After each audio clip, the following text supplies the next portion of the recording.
Chapter 1871. Yiling had sat up straight when she heard someone kick the door. Now that she saw the woman who led the way and had one foot on the stool, and was talking to her, Yiling's expression changed. Basically, all the women here were capable. However, Yiling was the most hardworking and powerful one among the group of women. But Yiling's strength wasn't at the level where she could easily fight back if these women ganged up on her. These women were like Yiling. They had been captured and brought here since they were young. What made them different from Yiling was that they could be ked by any man here. They could be used as tools to vent at any time and place. To put it bluntly, they were prostitutes. Yiling had never compromised, so she was still a pure young girl. These women were very jealous, but they couldn't stand the pain Yiling could suffer, and they couldn't fight a fierce beast like a lion. That could lead to death. Therefore, these women would rather choose to sleep under a man's crotch than fight against death every day for the sake of their innocence. So they especially disliked Yiling. Why? Why was Yiling still a pure young girl? And they had become tools for all the men here to vent at any time. Sluts who could be ked by anyone. 211. This is my business. It has nothing to do with you. Yiling stood up and looked into the woman's eyes. Yiling's body was covered in injuries, but she was still unyielding when she looked into the eyes of the woman with number 211. Everyone here used numbers to call each other. This woman with number 211 was called 211. Tisk, so those who caught Master Lin Wei's eye are different? Us sisters can't even enter Master Lin Wei's residence. You little slut, what right do you have to get Master Lin Wei's proposal? Sisters, take off all her clothes and throw her outside. 211 glared at Yiling fiercely. After the women from 211 found out about Lin Wei's identity, it wasn't that they didn't find a chance to climb into his bed, but they couldn't even enter Lin Wei's residence. They couldn't even see him. So when they heard that Master Lin Wei had taken a liking to Yiling, they were furious. In a place like this, the consequence of stripping a woman naked and throwing her outside was to be ked by a group of men who were eyeing women covetously. 211's viciousness could be imagined. Yiling furrowed her brows tightly. Chapter 211 was about to order the group of women behind her to attack Yiling when she saw Yunjian's petite figure lying on the empty bed. NB 211 glanced at Yiling and spoke to Yunjian in a sarcastic tone like a boss. What's the matter? Oh, there's a newcomer here? Did he just come in? You look so tender. Are you planning to be a chaste and virtuous woman like in 1899? Or are you going to open your thighs and ride them? The students of the hunting school were special forces from various countries. Naturally, their status was much higher than this group of women. The status of these women was even lower than dogs. For example, the difference between the students of the hunting school and this group of women was that the master was no different from the slave. Those who were ranked within 100 were the students of the hunting school. Those who were ranked after 100 were the slaves of the hunting school. Don't look at how arrogant 211 was in front of women. In front of men, he didn't even know how to write the word speak. Of course, NB 211 didn't know that Yun Jian entered the hunting school as a special forces soldier. NB 211 thought that with Yun Jian's age, she was at most a girl who had just been brought in. Yun Jian remained silent. NB 211 thought that Yun Jian was scared. He smiled sinisterly and ordered the group of women behind him. Looks like she's a mute. That's good. Strip them both naked and throw them into the yard. If they were thrown into the yard and seen by the men, Yun Jian and Yiling's chastity would definitely be lost. It would be strange if the men didn't pounce on them. Just as 211 made his vow, Yun Jian stood up and met his eyes with a smirk, showing him her number tag. Then, under 211 and the rest's fearful gazes, she spoke abruptly. I'm sorry, but I'm sorry. Chapter 1872. In the hunting school, anyone with a serial number after 100 was a slave. What did a slave mean here? It meant someone who could be bullied at will, and could not fight back even if they were killed. All in all, 211 and Yun Jian were not on the same level. Yun Jian's serial number was 16. It was obvious that she was a new student. 211 was a slave here, which meant that 211's status was lower than a dog's. The group of women around her, including Yi Ling, were all slaves.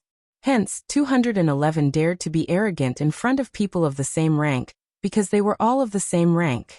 Just like slaying God from the kosher mercenaries, compared to a normal member of the kosher mercenaries. This analogy could be used to describe the difference in status between Yun Jian and 211. Therefore, Miss 211's expression changed abruptly when she heard Yun Jian's words. She stared at Yun Jian in disbelief as her expression changed drastically. You're a student. Not a slave? She was different from them. She was not a slave. 211 thought that Yun Jian was a slave because Yun Jian was young. There were many women who were Yun Jian's age who were brought into the hunting school. Moreover, which hunting school had a female student? Only men like Chen Yang and Ding Jianlin could enter the hunting school and become its students.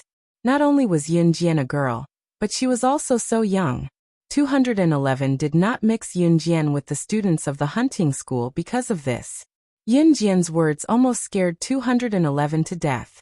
Needless to say, 211's status in the hunting school was not on the same level as Yun Jian's. When 211 heard Yun Jian's words and saw Yun Jian's serial number, which symbolized her status, she was stunned for a few seconds. She was so scared that she fell to the ground and begged for Yun Jian's forgiveness. The group of women behind 211 also knelt down in fear and begged for forgiveness. Yun Jian was too lazy to argue with this group of women. She didn't come here to argue with these women, so she softly shouted, "Scram!" Seeing this group of women scram out of here in fear, she didn't bother with them anymore. After these women left, Yi Ling let out a sigh of relief. Just as she let out a sigh of relief, someone knocked on the door. It was a man.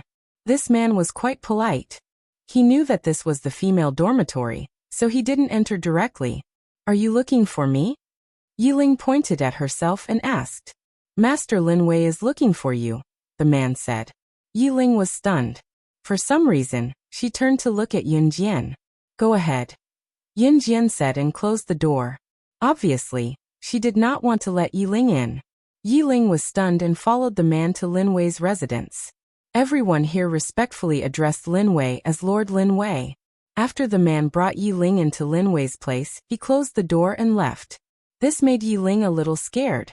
Yi Ling wanted to open the door, but found that it was locked. She tried to open it twice, but to no avail. When she turned around and saw Lin Wei standing behind her, she was so scared that she leaned against the door. Master Lin Wei, why are you looking for me?" Yi Ling swallowed. "Do you remember what you said just now?" Lin Wei said simply. Yi Ling didn't know what to say, but she still nodded. In front of a big shot, it was best to nod. Otherwise, her life would be in danger. This was Yi Ling's experience. Seeing Yi Ling nod, Lin Wei suddenly walked in front of Yi Ling and placed his hand on her chest. What are you doing?" Yi Ling was so scared that she pushed Lin Wei away. "Making a baby," Lin Wei said simply. Then he added, "You promised." Was he serious? Yi Ling's eyes turned. Yi Ling did promise Lin Wei just now to avoid Buddy. She wanted to use Lin Wei's identity to make Buddy not dare to do anything to her in the future. Just as Yi Ling was thinking, Lin Wei walked over and trapped Yi Ling in front of the door. Seeing that Yi Ling didn't make a sound, Lin Wei leaned over and buried his head in Yi Ling's neck. I lied to you. I'm sorry. I didn't do it on purpose." Yi Ling was scared now. She struggled to speak. The next second, Lin Wei grabbed Yi Ling's wrist, which was completely harmless to him. His eyes met Yi Ling's, and his breathing became heavy. His words were still simple and easy to understand. Chapter 1873. If Yi Ling had rejected him at first, Lin Wei would not have forced her. However, since she had agreed, she could not reject him. This was Lin Wei's way of doing things. Once she had agreed, there would be no more room for discussion. Yi Ling's pure blue eyes were exceptionally alluring. Her long eyelashes fluttered up and down, setting off her pair of beautiful eyes. Unlike pretty girls who wore contact lenses, Yi Ling's eyes were pure blue, a beauty born from nature. It also attracted Lin Wei's attention. Since Yi Ling could survive the lion's blood, she was naturally not weak. However, Lin Wei was the most powerful among the 4 leaders of the Hun organization. He was in charge of the Hun organization's assassin training camp and had trained many powerful people.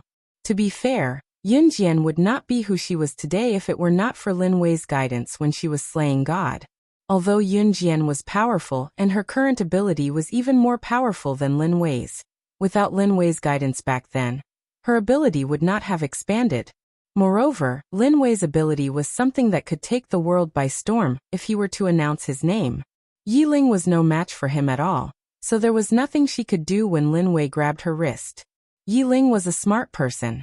This could be seen from the fact that she knew how to use Lin Wei's identity to stop Buddy from harming her back in the huge cage, when she knew that Buddy had bad intentions toward her. However, Yi Ling did not expect Lin Wei to take it seriously. Yi Ling immediately looked at Lin Wei. She swallowed her saliva and tried to negotiate with Lin Wei, without any confidence. I lied to you on purpose, I admit that. I'm very sorry about this. I know that I'm not qualified to talk about conditions with Master Lin Wei now, but can you wait until I leave the hunting school, until I have my own strength? No matter what you ask of me, I'll agree to it. Yi Ling was not confident when she said that. After all, she had nothing at the moment. All right. Yi Ling was relieved to hear what Lin Wei said. However, just as Yi Ling was relieved, Lin Wei grabbed her wrist and pulled her into his embrace. He then carried her and said coldly, I want you to bear my children. Yi Ling was speechless. In the female dormitory building, Yun Jian and Yi Ling's room. After Yi Ling was called away by the people sent by Lin Wei, Yun Jian not only closed the door directly but also locked it. At this moment, she was resting on her bed with her eyes closed. Knock, knock, knock. At this moment, someone knocked on the dormitory door again. The door to the dormitory was very old. The people outside could easily break the lock with one kick. Since the people outside chose to knock on the door, it probably wasn't the people from 211. Yun Jian stood up, walked to the door and opened it. What he saw was a very ordinary and unfamiliar man's face. Young madam, I am Guiying. The young master asked Lord Emo's son to send me to deliver a letter to you. The man saw that there was no one around. After handing an envelope to Yun Jian, he turned and left. Guiying was Emo's subordinate. He was quite handsome, and it was obvious that he had disguised himself to sneak into the hunting school. Yun Jian closed the door after seeing Guiying leave after handing her the envelope. The hunting school was isolated from the outside world. Yun Jian's phone was confiscated as well, so Ci had sent someone to deliver the letter to her secretly. She closed the door and opened the letter. When she read the contents of the envelope, Yun Jian blushed. There were not many words in the letter, but it was Ci's style. Xiao Jian, I really want to stay in your body for the rest of my life and become one with you. In Lin Wei's residence, Yi Ling was still unable to react when she was lifted up horizontally. In the next second, Yi Ling was thrown onto Lin Wei's bed, and she could smell his scent. Yi Ling panicked. Just as Yi Ling was about to stand up, Lin Wei's sturdy body was already on top of her. He held her hands down and his breath blew on her neck, making her shudder. Yi Ling was frightened by Lin Wei. Just as she was about to struggle, Lin Wei pinned her down. Yi Ling could even feel her legs being separated. Chapter 1874. After Lin Wei said this, Yi Ling put her hands on her chest and pressed against Lin Wei's body. She blinked her beautiful little eyes and didn't make a sound. She was clearly frightened by Lin Wei's words. Lin Wei looked at Yi Ling for 2 seconds before getting off her body and standing on the edge of the bed. After 2 seconds of silence, Lin Wei said to Yi Ling, "From now on, you'll live in my room." It was still a simple yet direct declaration of sovereignty. After Yi Ling heard this, she blinked and said, "My things are still in the girls' dormitory, and how can I live with a man and a woman alone?" Before Yi Ling could finish, Lin Wei's voice interrupted her, leaving her no room for negotiation. "Go get them." In the end, when he heard that Yi Ling was not willing to live with him, Lin Wei's sharp eyes suddenly frowned. The next second his brows relaxed and he said, "If you don't want to, I'll get Buddy to find you." Yi Ling was smart. She agreed to Lin Wei's request to avoid Buddy. However, Lin Wei wasn't stupid. He naturally knew Yiling's little tricks. Therefore, when she heard Lin Wei's words, Yiling immediately recalled that Buddy had been indulging himself with the women in 211 every day and night. Other than her and the new student Yunjian, Buddy had already had a taste of all the girls in the girls' dorm. It was disgusting. It was more than disgusting. If she let Buddy do this to her, she might as well die. I promise you, Yiling said very softly. Although Lin Wei didn't seem like a good person, ever since he appeared, he didn't look for other women like other men. Plus, at this juncture, she had no choice but to agree to Lin Wei's request. Go get them now, Lin Wei said simply with Yiling on his back. However, when Yiling wasn't looking, Lin Wei's lips, which had been indifferent all his life, actually curved up slightly. Ever since Lin Wei got together with Ce, his face had always been expressionless. No matter if he was in pain or happy, there was never a second expression on his face. But today, because Yiling had agreed to live with him helplessly, the corners of his lips had curled up without him noticing. If Snow Eagle or Adam saw this, they would probably jump up and exclaim, "This isn't our Lin Wei." In the girls' dorm, Yunjian hid the envelope that Ce had sent to her in her backpack. Then she closed her eyes to rest. Not long after she closed her eyes, someone knocked on the door again. This time, it was Yiling. "Yunjian, I can't stay with you anymore," Yiling said to Yunjian dejectedly. At the same time, she recounted what had happened. Of course, she didn't mention that Lin Wei touching her breasts and kissing her shoulder and her collarbone. "Go on." Yunjian uttered only 2 words at that. After 2 seconds of silence, Yunjian added, "Do you need me to organize your stuff?" Yiling almost suspected that Yunjian was Lin Wei's biological mother. She couldn't wait for her to go to Lin Wei's place. In the end, Yiling simply packed her things and moved out. Yiling's best choice was to move out. On Lin Wei's side, he had Lin Wei's protection. Tonight was destined to not be a peaceful night. Yunjian closed her eyes and continued to rest. At night, at 1:30 in the morning. "You're so annoying, Master Buddy. Please be gentler." In room 211, 211 was doing some vigorous exercise with Buddy. Her roommates were all there, but they were already immune to her and Buddy's actions. They couldn't accept it. They couldn't accept seeing Yiling move to Lin Wei's place.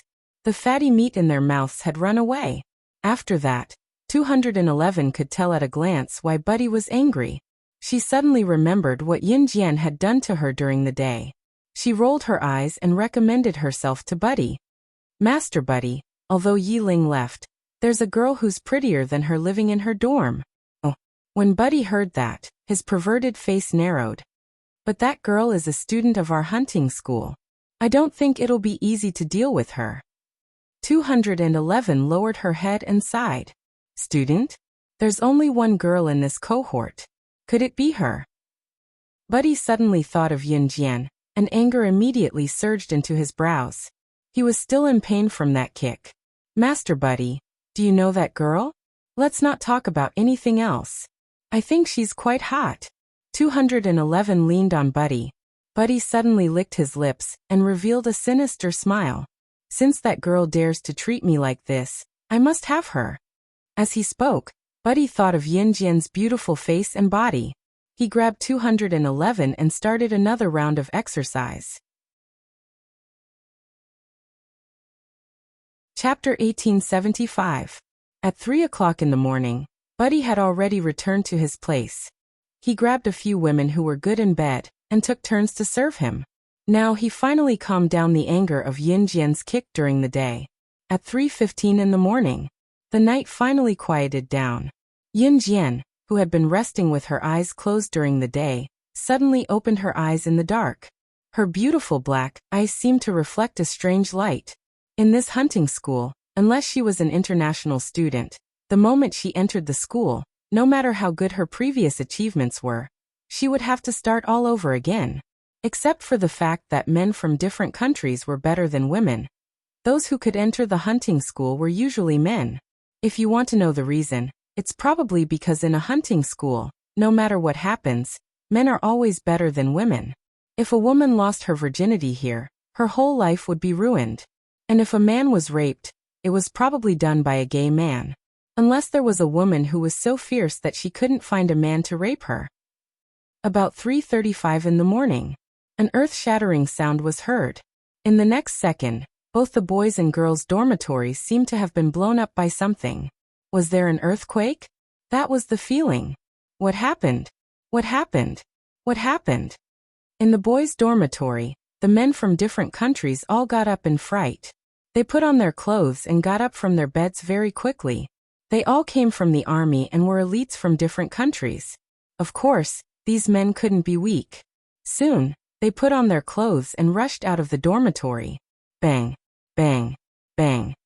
But when they rushed out of the dormitory, they were faced with gas bombs one after another. The gas bombs fell from the sky one after another, just like on the battlefield, making them confused. What the hell is going on? A foreign man exclaimed. Everyone was terrified. Among this group of foreigners, the calmest ones were probably Chen Yang and Ding Jianlin. Perhaps influenced by Yun Jian's calmness, Chen Yang and Ding Jianlin became calm and collected when they ran into trouble. Don't panic. There must be a reason for all of this. Chen Yang frowned and kindly reminded them. At this moment, the large loudspeaker in the dormitory building sounded, and Chief Instructor Jamil's voice immediately rang out. Hey students, how was your rest last night? Did everyone enjoy tonight's gift? After cracking a joke, Jamil quickly got to the point. I forgot to tell you before I entered the school. Our emergency assembly in the middle of the night, including the bugle call to wake up, uses gas bombs instead of whistles and bugles. You, on the other hand, must pass through our dormitory building amidst the gas bombs and reach our large field within 3 minutes. Then Jamil added, oh, by the way, if you don't come in 3 minutes, you'll be the first to be eliminated by the school. Good luck then. After he finished speaking, the gas bombs were still going on. Hearing this, everyone's fighting spirit surged. While avoiding the gas bombs, they all ran towards the sports field. 3 minutes later, everyone arrived at the sports field. As a group of elites, it was impossible for them to be sent to the hunting school if they didn't even have this bit of strength. But even so, there were still a few people who were injured. Basically, everyone had scratches or bruises at the moment, or it was obvious that they had broken through the gas bombs. But when everyone arrived at the sports field, they saw Yun Jian leaning against a tree, standing lazily. Her clothes were not stained with any layer of dust, as if she had not experienced any trouble at all. But everyone knew that the male and female dormitory building were attacked by gas bombs. The hunting school would not show mercy to women. Chapter 1876. Compared to the disheveled crowd, Yun Jian stood in front of them with her hands behind her head. She was brisk as if she had really walked to the field on a smooth journey, and did not experience the gas bomb attack at all. How did you get here so fast? Chen Yang and Ding Jianlin looked at Yun Jian in surprise. Perhaps they didn't realize that Yun Jian actually came here so fast from the dormitory building. You guys are too slow. Yun Jian squinted at the embarrassed people. She straightened her body leaning against the tree, put her hands in her trouser pockets and walked over. At this moment, this group of men couldn't say a word. Yun Jian glanced at the group from the corner of her eyes, and pressed her lips together before a smirk appeared on her face. This is impossible. You're just a woman. A foreigner pointed at Yun Jian and suddenly shouted in disbelief.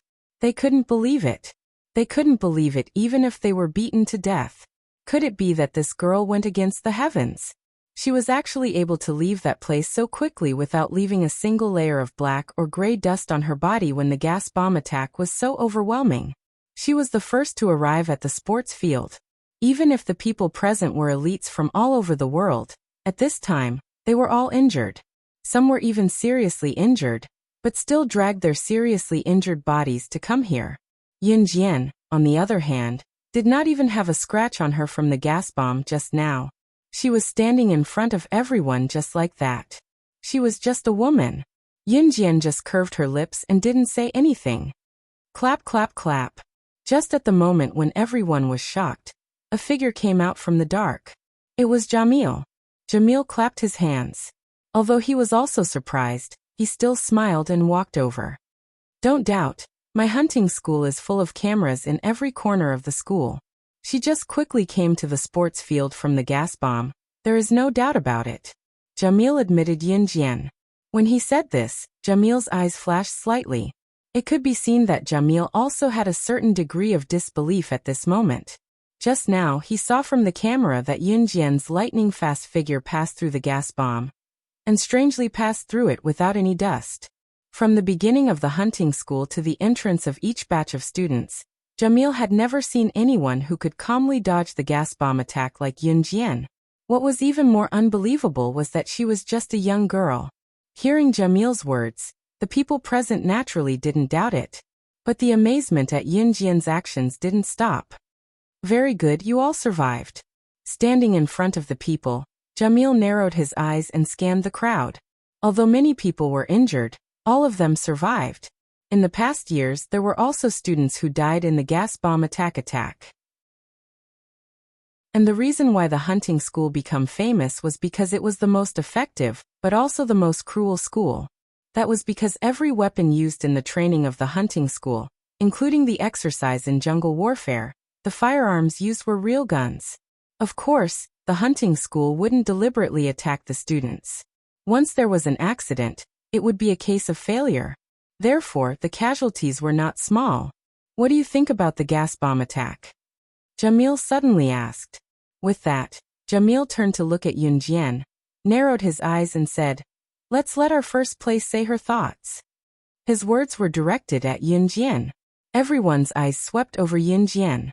But they saw Yunjian on the other side.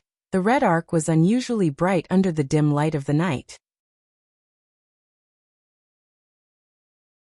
Chapter 1877. That one sentence summed it all up. However, after hearing Yunjian's words, everyone present, including Jamil, twitched their mouths. They stood rooted to the ground in shock, unable to react for a long time. What did she mean by the bombs were not powerful enough? The surprise attack of the gas bombs earlier had already caused many people present to suffer from abrasions.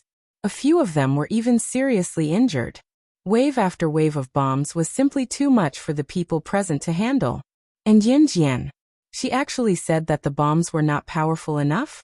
Using bombs of this level for a surprise attack was useless? Did she mean that it was completely useless? What do you mean by that? Do you think you're so great? Young lady, let me give you a piece of advice. You're pretty strong, capable, and talented. This is your ability.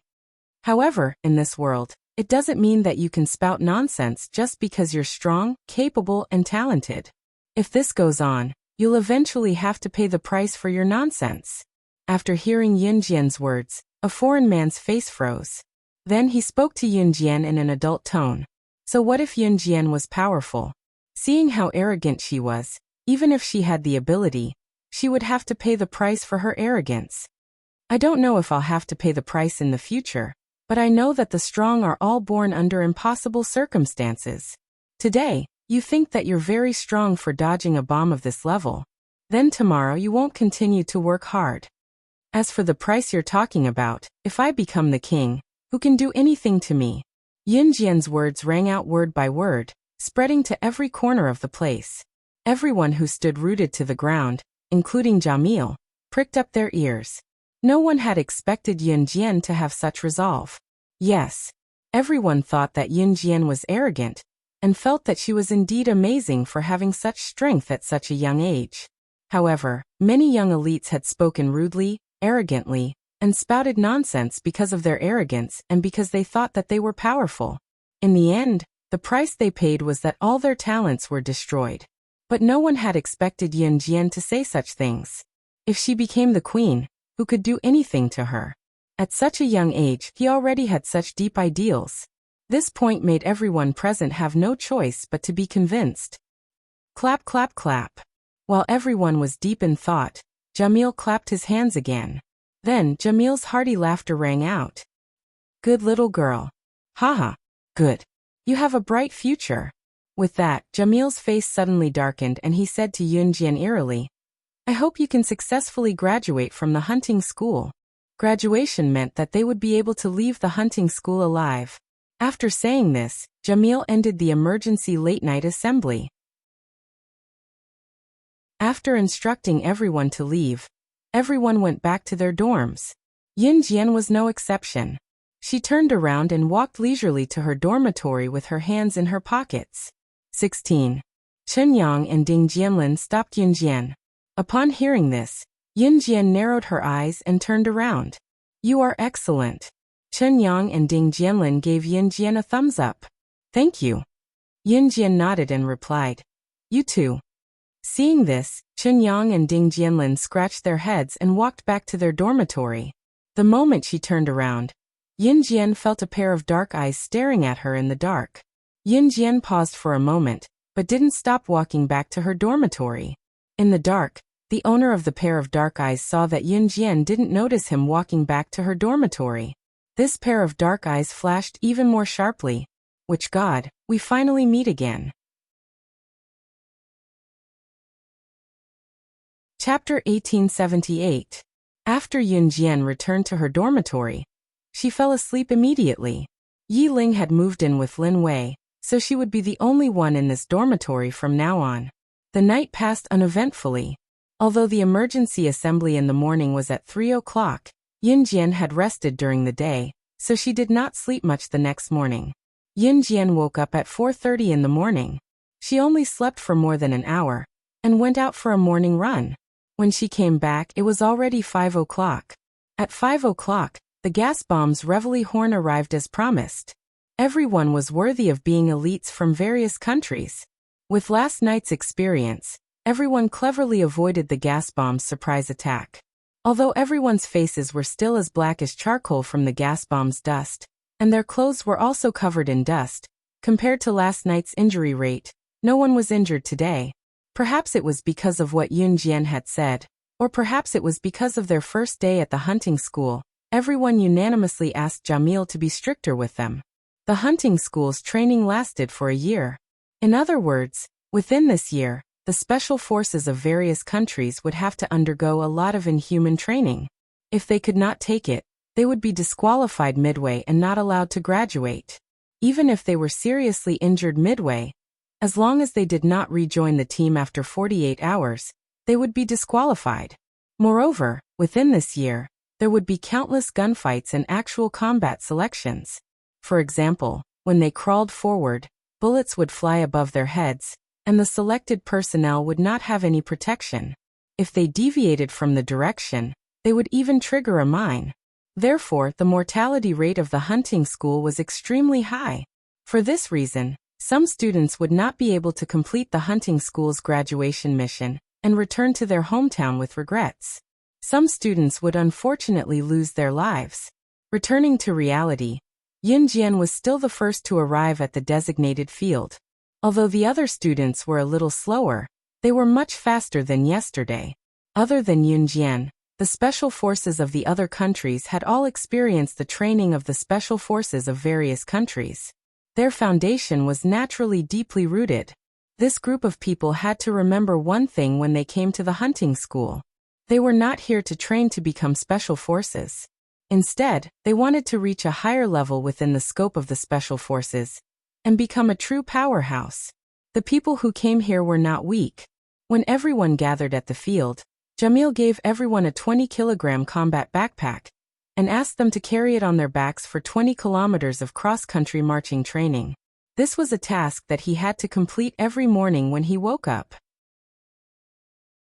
In the next 15 days, Yin Jian and her team completed more than 20 dangerous courses under actual combat conditions that they had to complete in order to enroll in the school. Yin Jian did not have an outstanding performance. On the contrary, she was one of the worst performers. This made everyone feel slightly surprised, but no one thought too much about it. On the 16th day of the hunting school, the real training officially began. Early in the morning, after completing the 20 kilograms and 20 kilometers cross-country training, Jamil brought them to an open space. After Jamil brought everyone to this empty space, he left for the time being to give everyone some time to rest. Everyone present sat on the lawn. It was rare for them to have time to rest like today. The training from the past few days had made everyone breathless, so they all sat down. Yunjian leaned against a big tree and closed her eyes to rest. 16. 16. Chunyang shouted at Yunjian. Seeing this, Yunjian opened her eyes and walked over. She saw that the field that was filled with men just now was suddenly filled with women from 211. They're good girls, they're here to bring us water. Chunyang said to Yunjian after drinking a bottle of water handed to him by 211. Obviously, Chunyang was deceived by 211's appearance. I heard that you guys will be skydiving later. It was Mr. Buddy who told me.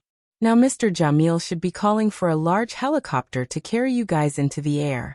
211 told everyone what he knew in a friendly manner. Speaking of this, 211 turned to look at Yunjian and said to Yunjian with a nice face, they are all men, and you are the only girl here. Can you really do skydiving? And I heard that you are still in high school. They have all been through formal training, but you are just a high school student. 211 had a worried look on his face. Skydiving? Yunjian raised her eyebrows. Translator, Endless Fantasy Translation Editor. Endless Fantasy Translation Translator. Endless Fantasy Translation Editor. Endless Fantasy, you look so delicate.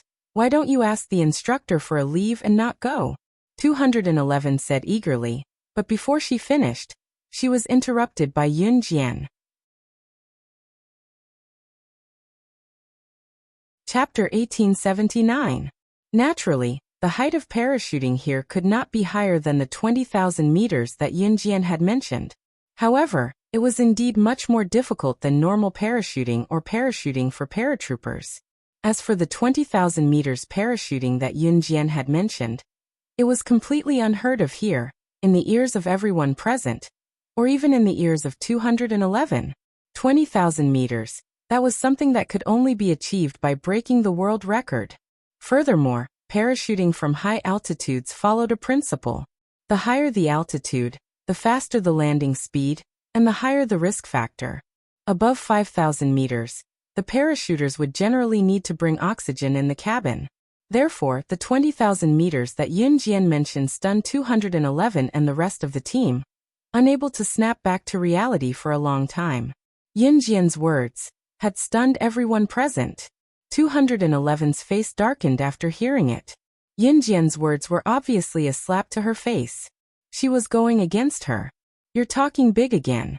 Other than talking big, can you people show me some real skills? Just as everyone was stunned, a sarcastic male voice was heard. The man who had spoken was my Dan, the one who had tried to warn Yunjian at the beach of the 6-star Empire Hotel in Brunei, but had been slapped in the face. That day, Yunjian had dismantled a time bomb left behind by the black-robed man in front of everyone. Her ability had indeed stunned my Dan, so much so that my Dan had not spoken after that. However, my Dan was not someone to be trifled with. The slap that day had been given by Yunjian. Being slapped by the young lady had caused my Dan to be ridiculed by his friends these days. My Dan naturally had to take revenge for this. My Dan's words made Yunjian glance at him from the corner of her eyes. However, Yunjian did not say much. These are positioning trackers. Put them in your pockets and immediately board a large helicopter to parachute. The landing point will be in this large forest. However, to make it easier for us to use the GPS to find you, don't lose this positioning tracker. Seeing that Yunjian didn't say anything, my Dan wanted to help 211 provoke Yunjian with words, but she was interrupted by Jamil, who had just left and returned. Parachuting from a high altitude could lead to accidents. For example, what if one was too nervous to open the parachute and fell to his death? All of these accidents constantly reminded everyone that they had to be prepared at all times. Even if something really happened, they should at least retrieve the corpse, right? At this time, the GPS tracker would be very useful. After all, this forest was very big, and even if they landed safely, they might not be safe. When everyone heard this, they all stuffed the tracking chip that Jamil had given them into their pockets. At this moment, after receiving the equipment, the group of people boarded a large helicopter. Under the instructions of the pilot, everyone equipped with parachutes sat in the large helicopter, and the helicopter immediately took off. Jamil stood on the ground, narrowed his eyes, and looked up at the large helicopter that was gradually flying into the sky. At some point in time, Lin Wei walked over from not far away. Jamil glanced at Lin Wei, then curled his lips and said, "How many of them do you think will be able to walk out of the forest alive?" Landing successfully from a high altitude was only a small step. The people from various countries who came here were all eyeing each other covetously. How could they guarantee that they would be safe after finding such an opportunity to be alone? "That girl won't die." Lin Wei only said this one sentence. It was not only because Yun Jian was the young madam of his Hun organization. The reason why Lin Wei was even more convinced of this point was that he also saw in Yun Jian that overlapped with his memories. She was also the strongest woman in history who had been trained by him, and no one could surpass her. Chapter 1880. Lin Wei did not have much contact with Yun Jian. Ever since CE went to Longmen City diligently, Lin Wei was mostly in an Hun group. Even if he had bumped into Yun Jian a few times, it was not more than 5 times. Out of these 5 times, the number of times he spoke was pathetically low. Or perhaps he had never spoken to Yun Jian at all. CE knew that Yun Jian was slaying God, so he would not spread the news. Even if Snow Eagle, Adam, or Emosin knew about Yun Jian's identity, they would not mention it easily. This was why Lin Wei was clueless about Yun Jian's background. He only knew that Yun Jian had some dealings with the kosher mercenaries, but he would not know that Yun Jian was slaying God SS. This is an interesting game. Let's wait and see. Jamil's lips curled into a smirk when he heard Lin Wei. Yun Jian, who was sitting in the helicopter, was already equipped with a parachute. The women in 211 did not have the right to follow. Yun Jian was currently sitting in the helicopter's cockpit. They were doing a long jump of 3,000 meters this time. It was neither too high nor too low for them. When the cockpit door opens later, I'll be the first to jump. Follow me if you're a man. My Dan's loud voice boomed. My Dan was obviously showing off his masculinity in front of everyone. Perhaps my Dan did not need to show off his masculinity in front of a bunch of men. However, there was a woman sitting in the cockpit. 16. Don't be nervous. Just relax. Chen Yang and Ding Jianlin came from Country Z with Yun Jian. Both of them were righteous people, so despite knowing Yun Jian's ability, Yun Jian's age made them unable to hold back their goodwill. Yun Jian nodded, expressing her friendliness to the 2 men. The helicopter is flying at 1 meter, 2 meters, 3 meters, 2 meters, 299 meters, 3,000 meters. The instructor's voice rang continuously. When they reached 3,000 meters, which was the height for landing, the helicopter stopped in the air. Planes carrying passengers at the airport were not allowed to stop suddenly. Even if they did, they had to glide down slowly. A helicopter could stop at a high altitude, but the same thing was that the propellers on the helicopter could not stop rotating. If the propellers stopped rotating, the helicopter would fall. The cockpit door is open. You can parachute now, the instructor said to the group with a cold gaze. At this moment, the door of the engine room opened. At an altitude of 3,000 meters, the moment the cabin door opened, a huge gust of air rushed in. My Dan planned to jump down in front of Yun Jian's face, but when the cockpit door opened, he flinched. I'll check my parachute. Seeing my Dan like this, everyone checked their parachutes. In fact, it was a little bit of panic in their hearts that was causing trouble. Who wouldn't be afraid of falling from 3,000 meters in the air? While everyone was checking their parachutes, Yun Jian strolled to the cabin door and leaped without hesitation, leading the way out. She jumped out just like that? When someone saw this, his hand that was still checking his parachute equipment stopped. He was stunned for a moment before he asked, unable to react in time. This little girl is very courageous. Someone else said. Following Yun Jian were Chen Yang and Ding Jianlin from Z Country. Chen Yang and Ding Jianlin were excellent special forces soldiers and very upright. Both of them followed after Yun Jian when they saw her leap out. Although it only took a short time for people to jump out of the helicopter one after another, it wasn't like the helicopter didn't move at all. In addition, the momentum of jumping down would cause people to move aimlessly. Usually, people who landed would not bump into each other. Yunjian put away her parachute after landing and pursed her red lips. Everything was very natural to her. Not long after landing, Yunjian suddenly heard a rustling sound. She narrowed her eyes and stood next to a tree. The owner of the sound was no stranger to her. It was Buddy in 211. Mr. Buddy, according to the GPS, she should be nearby.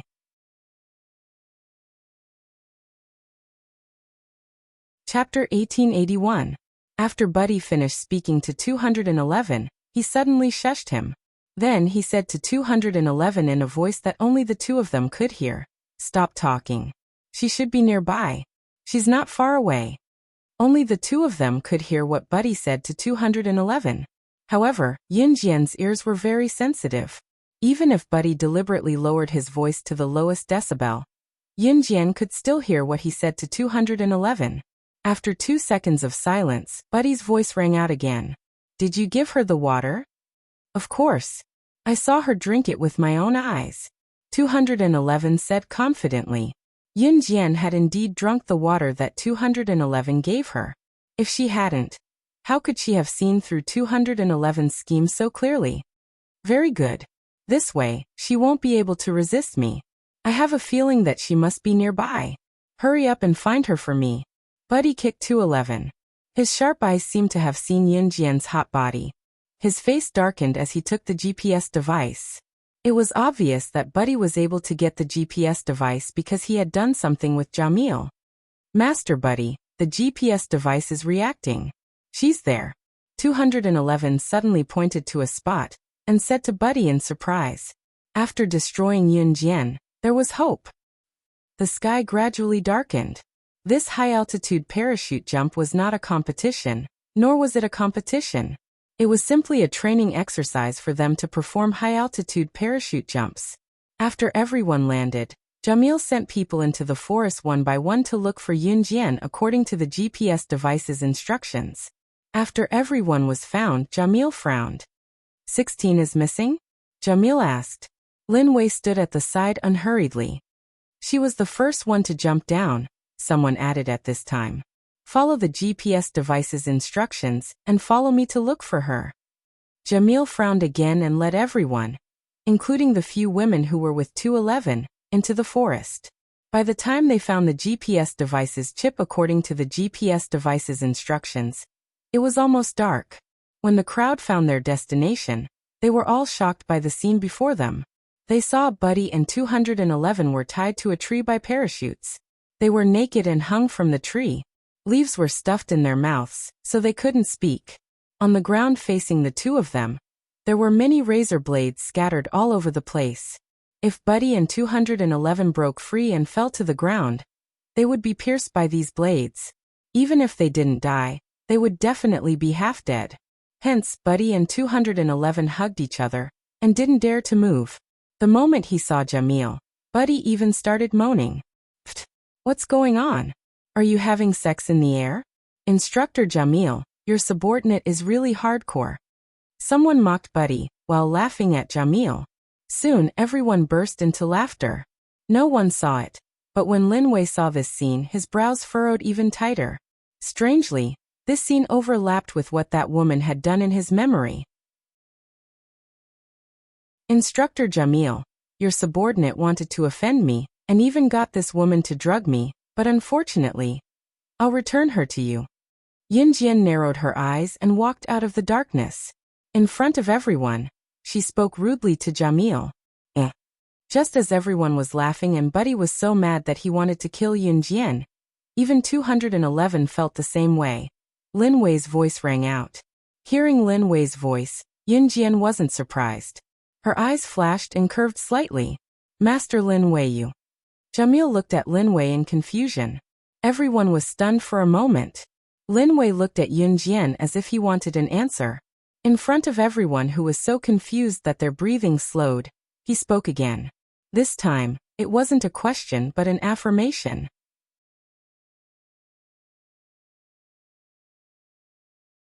Chapter 1882.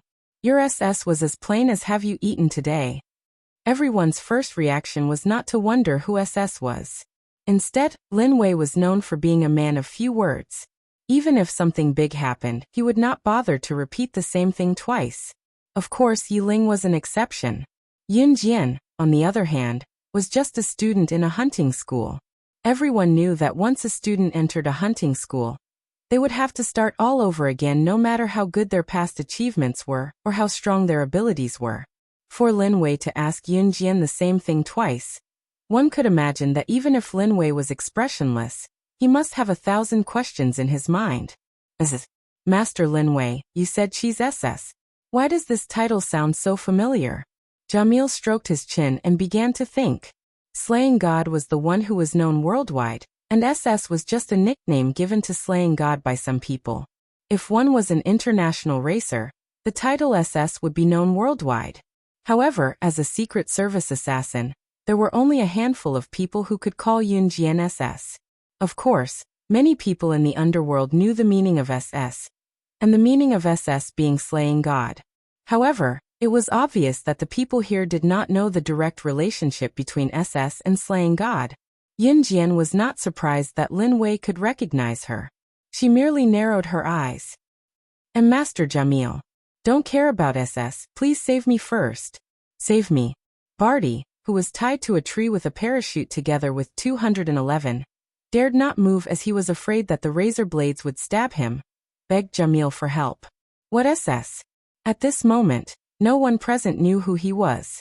Jamil was about to recall it, but after hearing Buddy's words, he immediately forgot about it. Hurry up and put him down. Jamil looked at Barty with disdain and ordered another subordinate beside him. Jamil's subordinate obeyed and quickly put Barty and 211 down.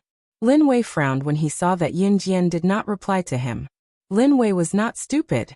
Even if Yun Jian did not say anything, he already knew Yun Jian's identity. He really didn't expect that after going around in circles, the subordinate he was most proud of in the past would actually become his young madam. The corner of Lin Wei's mouth twitched. All right, since we've found him, let's all go back. We'll continue training tonight. Jamil waved his hand. However, just as Jamil finished speaking, Yun Jian's words rang out. Her words resounded throughout the entire place. Chief Instructor, your people are delusional enough to offend me. Are you going to let it go just like that? After Yun Jian finished speaking, everyone present was shocked, especially my Dan, who had wanted to make a move on Yun Jian from the very beginning. All the surrounding students were stunned. What was this place? This was a hunting school.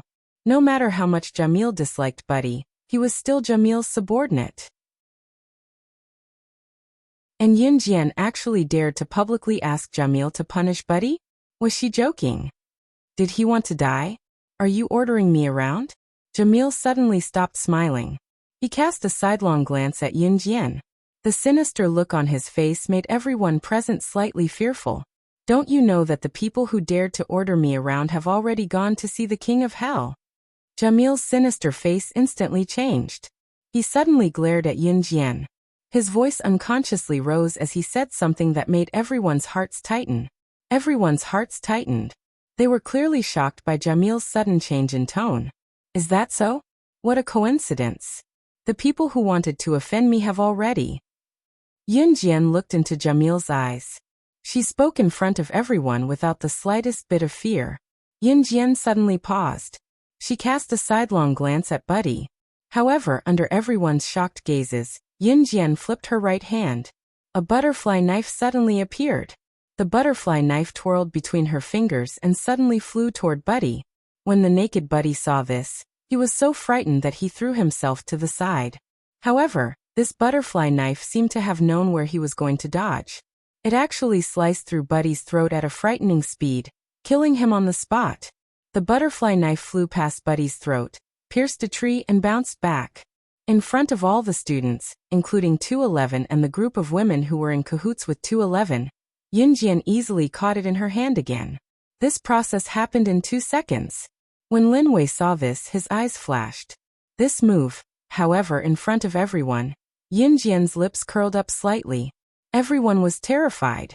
They couldn't believe that she had the ability and speed to kill Buddy with a butterfly knife in just 2 seconds. At this moment, Yun Jian followed up with 2 terrifying words.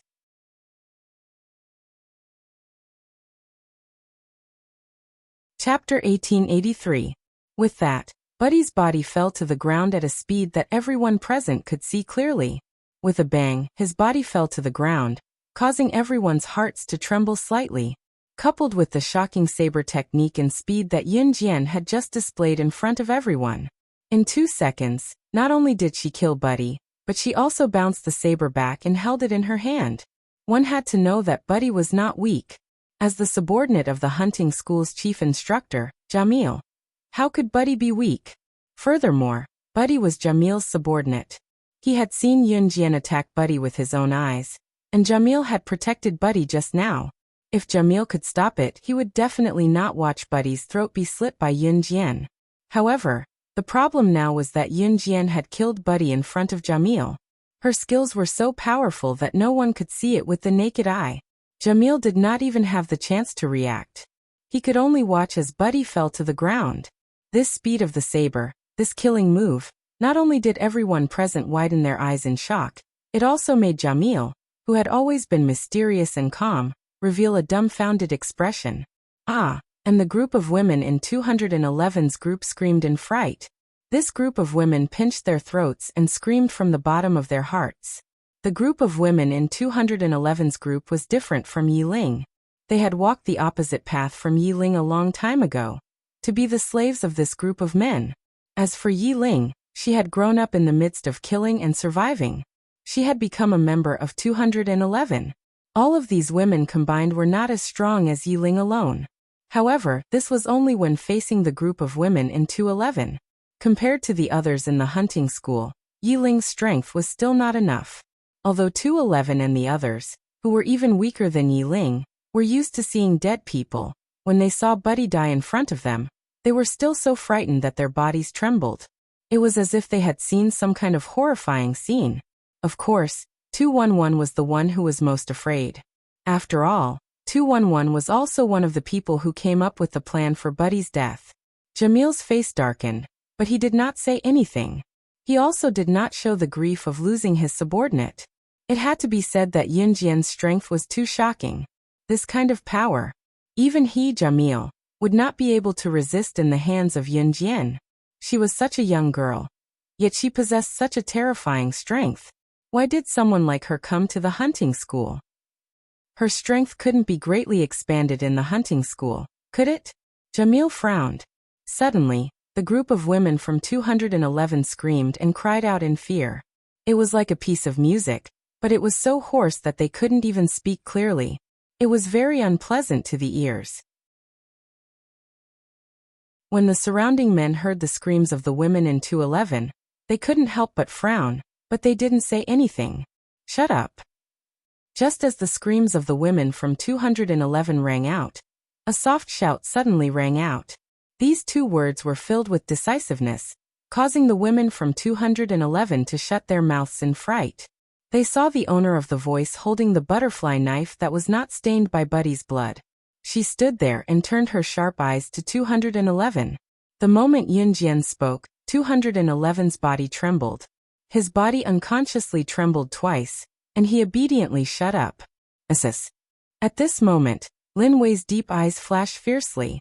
He looked at Yun Jian and spoke again in front of everyone. This time, what came out of Lin Wei's mouth was not a question, but a confirmation of a person's identity. After speaking, Lin Wei's eyes were as sharp as swords. He turned his head to look at Yun Jian. In front of the group of people who were attracted by the word SS again, he spoke to Yun Jian and said the longest sentence Lin Wei had ever said.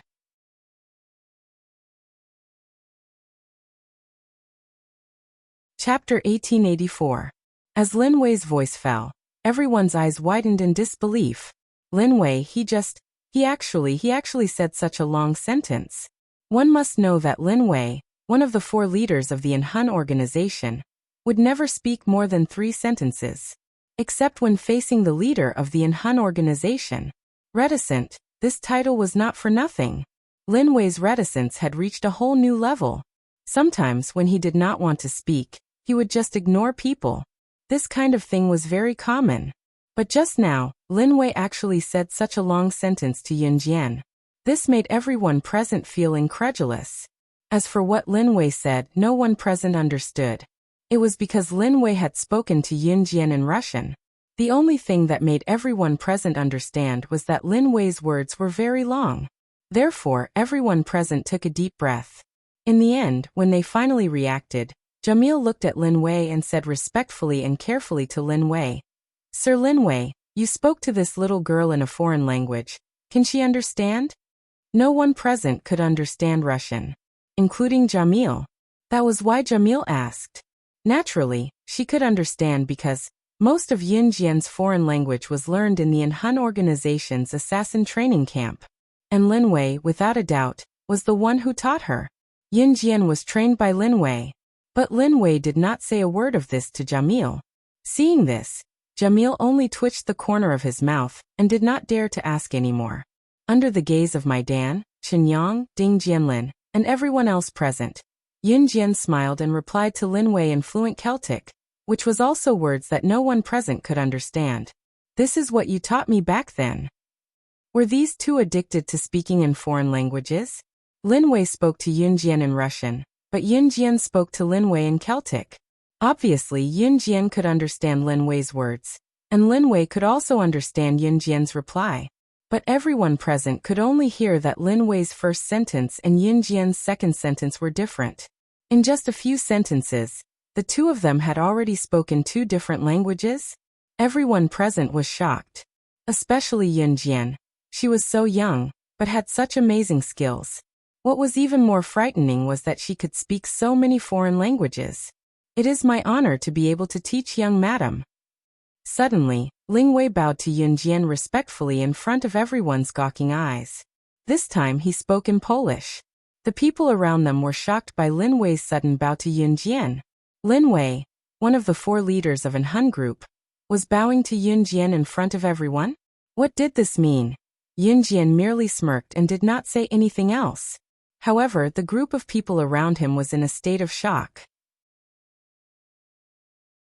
The two of them spoke 3 different languages at the same time. It was really, after everyone had sorted out their thoughts, Jamil turned to look at Lin Wei and asked, "Sir Lin Wei, could she be someone to you?"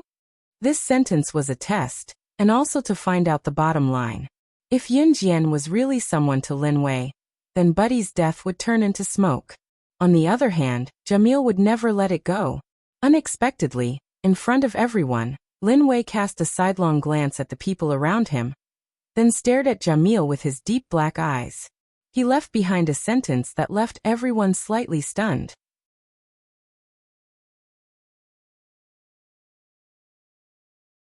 Chapter 1885. Lin Wei's words were a piece of advice and a warning. He was telling Jamil and the others that Yun Jian was under the protection of the Hun organization. No one was allowed to touch her. Anyone who disobeyed would be going against the Hun organization. Lin Wei was usually a man of few words and would never joke. To be honest, people with low EQ like Lin Wei did not know how to joke at all. Hence, everyone knew that Lin Wei's words carried weight. And what he said was absolutely true. Jamil originally thought that Yun Jian would at most ask Lin Wei to keep an eye on her, so he was still considering if he should continue to do the questions because of Buddy. However, Jamil never expected Lin Wei to say something like that. Offending Yun Jian was equivalent to starting a war with the Hun organization. Who exactly was she? How could she cause the Hun organization to say something like that just because of her? The group of Special Forces soldiers around them, including the group of women from 211, were completely shocked. Everyone present had an illusion for a moment. If they offended Yun Jian, they would end up in a very bad state. After Lin Wei said that, he already thought of the miserable fate of this group of people if Yun Jian lost even a strand of hair.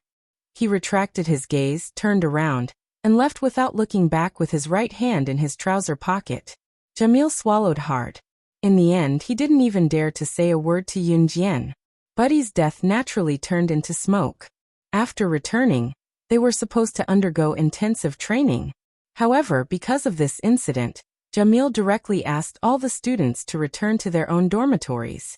After returning to the dormitory, Yun Jian did whatever she was supposed to do.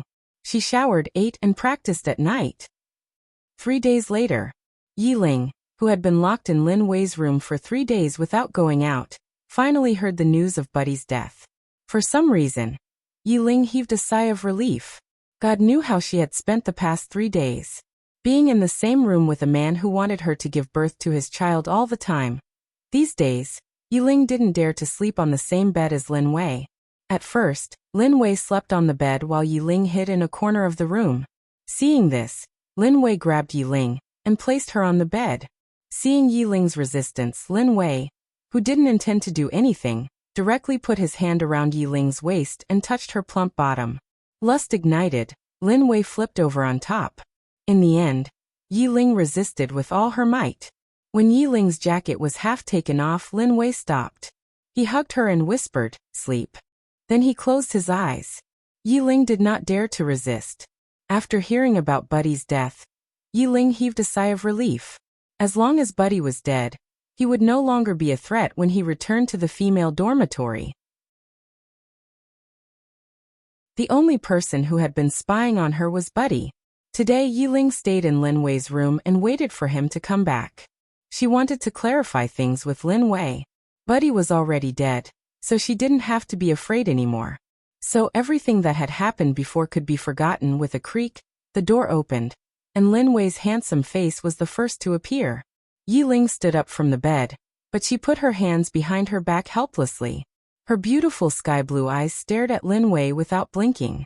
Being stared back at by Lin Wei, Yi Ling blinked her eyes guiltily. Her long and narrow eyelashes fluttered slightly. Looking at her, she was extremely cute. Can I go back and stay with Yin Jian? Seeing Lin Wei stare at her, Yi Ling felt a chill run down her spine. She didn't dare to mention what she had already thought of to say to Lin Wei. She suddenly opened her mouth helplessly. Forget it. She would go back to the female dormitory first. When Lin Wei came looking for her again, she would explain everything and make everything clear at once. Also, he had to apologize to him properly for using him.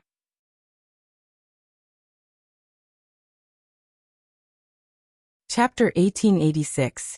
Lin Wei's words never left any room for rejection. Yi Ling blinked her eyes.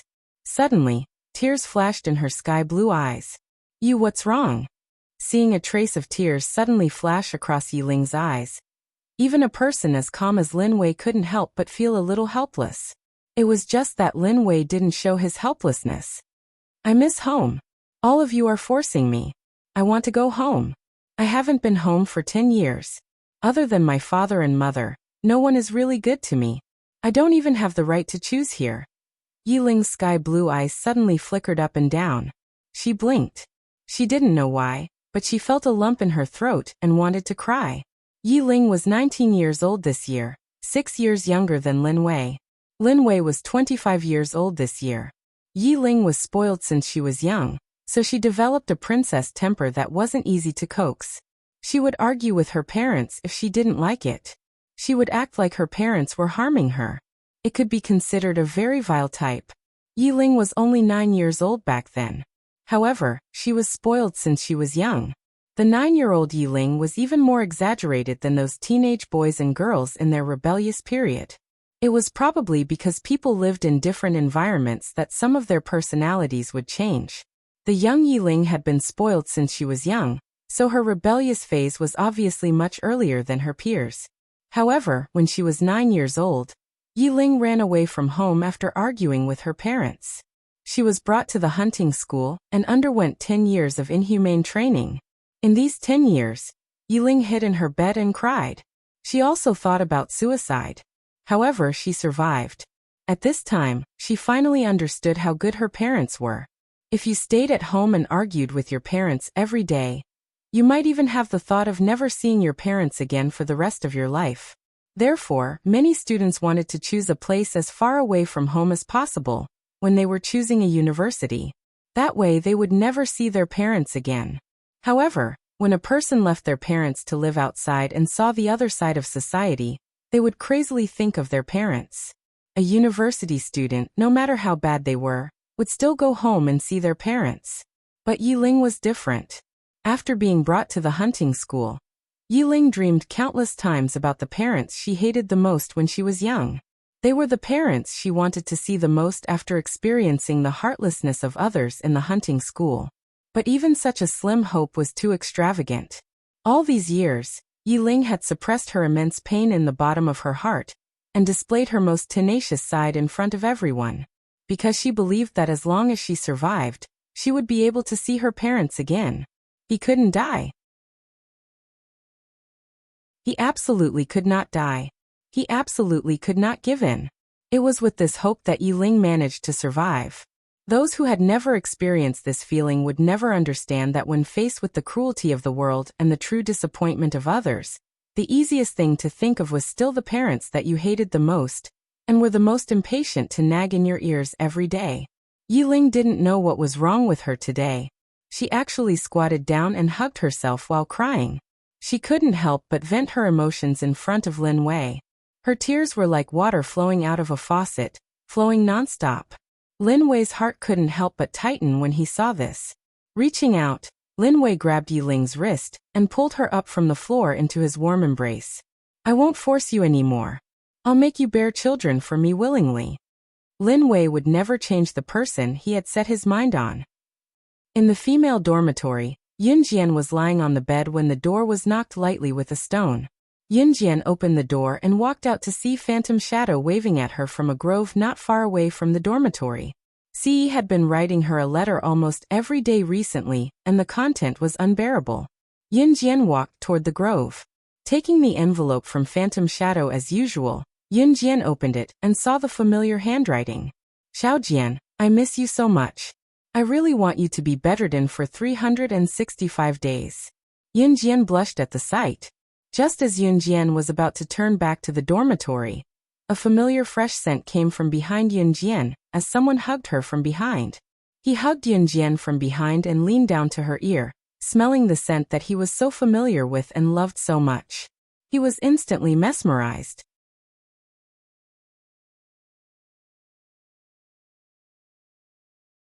Chapter 1887. It was around 9 o'clock in the evening. Today's training had ended early. Usually, training would end at 11 o'clock. She would wake up at 5 o'clock the next day, so she only had 6 hours of sleep. Today's training had ended early, so Yunjian took a shower and rested in the dormitory. It was the last part of autumn, so the wind at night was very strong and cold. She had to wear 2 layers of clothes during the day to not feel cold. At night, she had to wear a thick layer of clothes. When Yunjian heard someone knocking on the door with a rock, she knew that it was Phantom Shadow. Since Phantom Shadow was here, he must have been sent by Ce to deliver a letter. Thus, Yunjian only put on a shirt and came out. After receiving the letter, Yunjian hurriedly opened it. After reading the letter, she was hugged from behind by a pair of large hands. When she smelled the familiar scent, Yunjian was suddenly moved. At this moment, Ce had his arms around Yunjian. He bent his lean back slightly and pressed his lips against the side of Yunjian's neck. It was as if he was smelling the fragrance that belonged to her. His heavy breathing hit Yunjian's neck. Yunjian's body trembled slightly from the numbness. At her abdomen, Ce's arms around Yunjian tightened. He suddenly felt that she was wearing very thin clothes. Thus he frowned slightly and said in a low voice, "Why are you wearing so much? Why are you wearing so little? What if you catch a cold?" His heart would ache. Ce didn't say the last sentence. "I'm here to get the letter you sent me. After I get it, I'll go back to my room." Yunjian reached out and tucked a strand of hair behind her ear. She pursed her red lips. "Next time, you're not allowed to wear so little." As Ce spoke, he let go of Yunjian's hands from behind and took off his jacket to drape it over her body. "Okay." Yunjian nodded. She didn't know why, but when he said this, her heart felt warm. Ce hadn't rushed over in the middle of the night just to see her. To be honest, ever since Yunjian entered the hunting school, he knew her every move like the back of his hand. Including the fact that Yunjian was now living alone in her own dorm. 3 minutes later, Yunjian led Ce, who already had a plan, into her dorm. Once they entered the room, Ce locked the door that was not exactly secure. As he wished, Ce walked into the dormitory that used to have 4 people. Now there was only Yunjian. As soon as he entered the dormitory, Ce's wolf nature erupted. Pressing Yunjian onto the bed, Ce pressed himself on top of her. His breathing was slightly heavy. He had been separated from Yin Jian for a period of time. Although it had been less than a month, it had been more than 20 days. Once a man had sex, his mind would be filled with bad ideas. Ce was no exception. Don't. This is. Yin Jian was about to resist Ce when Ce leaned over and kissed her little mouth. It's in the room. It's in the room. She's hiding a man. I saw it with my own eyes. Master Jamil, I've even told you about this. You must protect me. I don't want to die. I don't want to die like Master Barty and die without knowing why. Outside the room, a large group of people was led by 211 to the door of Yin Jian's dormitory. Even Lin Wei had been called over. But looking at Lin Wei's expression, it seemed like it had nothing to do with him. Inside the room, Yin Jian was being pressed down by Ce. Before she could do anything, there was a sound from outside the door. Yin Jian blinked. Ce narrowed his eyes. His most beautiful moment had been interrupted. At this moment he had the urge to kill someone. Outside the room, 211 had already led everyone to the door. She pointed at Yin Jian's dormitory aggressively and said to Jamil and Lin Wei, Master Lin Wei, Master Jamil, 16 must be hiding a wild man in the room. She must be unable to stand the loneliness. Just now, I saw a man follow her into the dormitory with my own eyes. Our hunter school can't keep such people. Even if he's a student, we can't forgive him.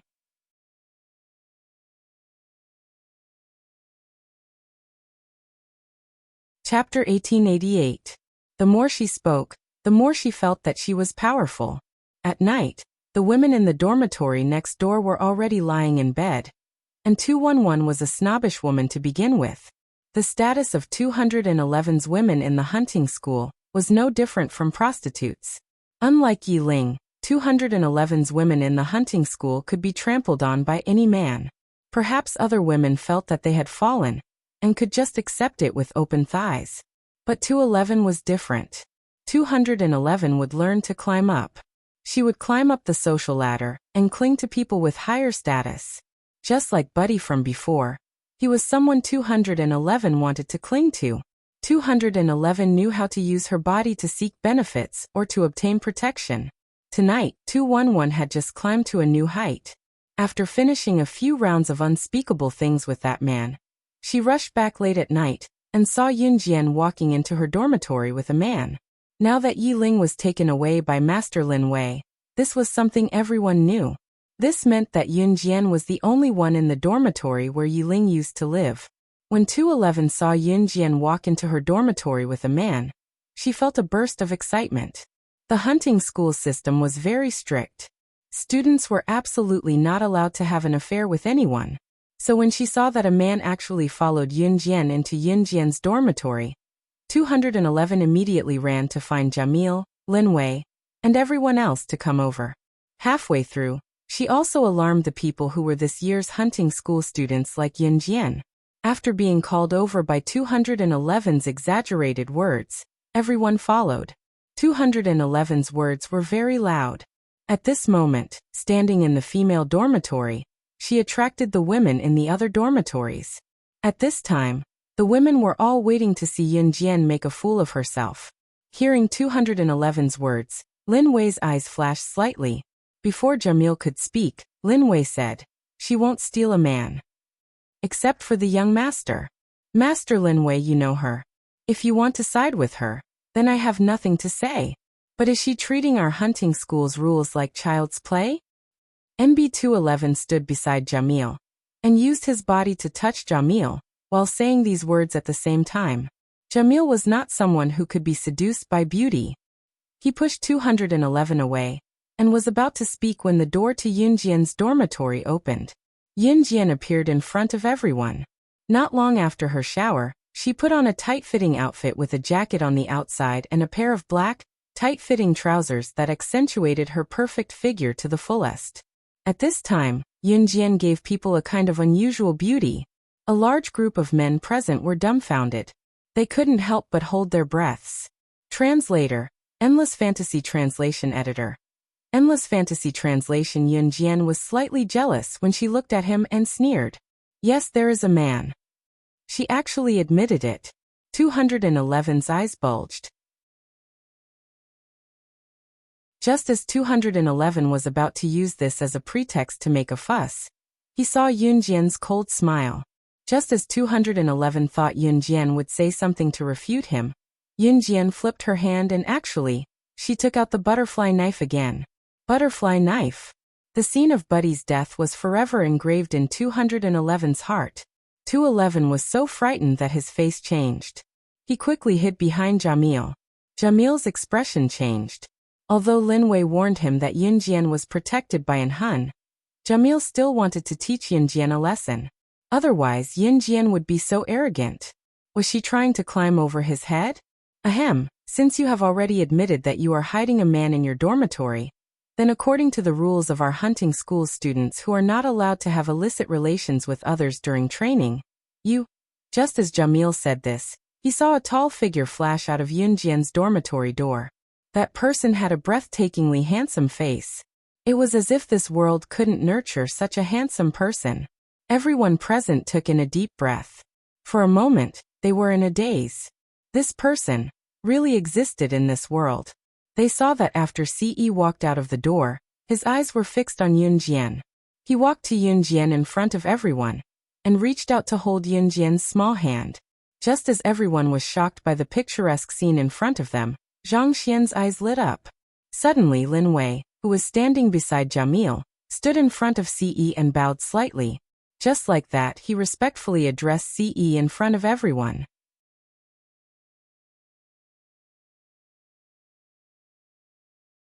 Chapter 1889. Lin Wei suddenly took a step forward and bowed at the unbelievably handsome man. His low exclamation made everyone's jaws drop.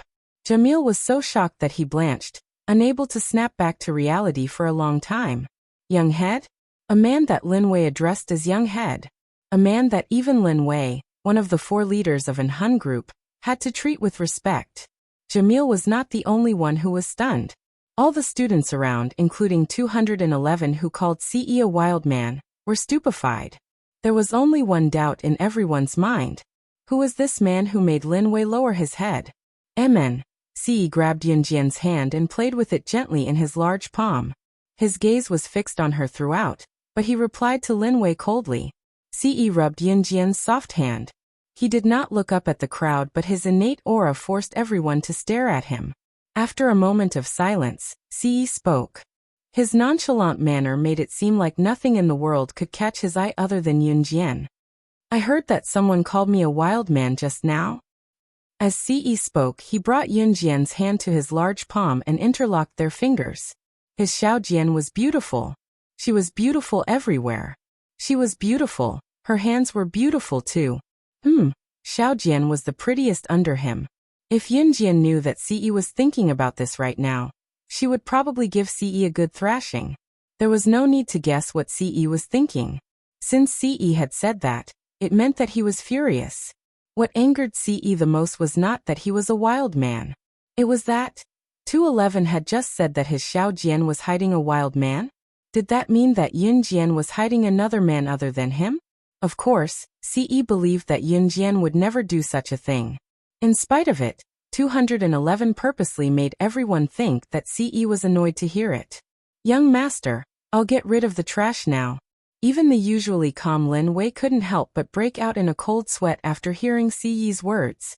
After Lin Wei finished speaking, he directly took out a pistol from his belt and pointed the muzzle at 211. No one connected the fact that Lin Wei addressed Ce as young master with the possibility that Ce was the leader of an Hun organization. Lin Wei only listened to an Hun's leader. But how could the leader of an Hun be here? How could it be Ce? After all, Ce was still young. The people around them were all old foxes. Usually the more ordinary a person was, the more realistic their guesses were. However, these old foxes would only make things more complicated. Could it be that the man standing beside Yunjian was a reclusive subordinate of an Hun's leader? His position was higher than the 4 leaders of an Hun organization? Even if it was an illusion, no one would link the identity of an Hun's leader to Ce. The more experienced they were, the more they would overthink and the further the truth would be from them. Ah. Gun. Gun. Ah. Don't kill me." When 211 saw that Lin Wei had pointed the gun at her, she shuddered in fear and turned to run. 211 did not expect that she had only wanted to embarrass Yun Jian today, so that she would be rewarded for reporting the incident. However, she had never thought that she would actually bring about a fatal disaster. However, before 211 could run out, Lin Wei's gun hit 211's heart with a bang, not missing by a hair's breadth. The surrounding people were so shocked that they sucked in a deep breath. The group of women who were with 211 saw 211's eyes widen, and fell to the ground with his eyes wide open. They were so scared that they didn't dare to move. Dead. 211 dead. Compared to the people around him, Jamil's thoughts were much more meticulous. He had already guessed half of Siyi's identity. Just as Jamil was unable to obtain a definite answer, Lin Wei suddenly turned to look at Jamil. He gave Jamil and the people around him a solemn warning.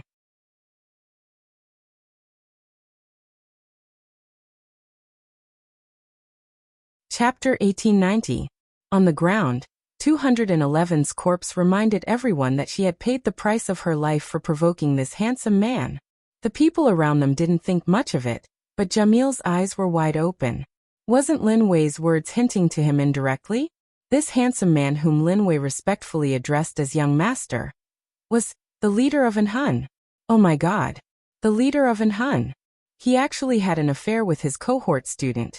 In addition, Lin Wei had warned Jamil that if he provoked Yun Jian, An Hun would definitely not stand by and watch.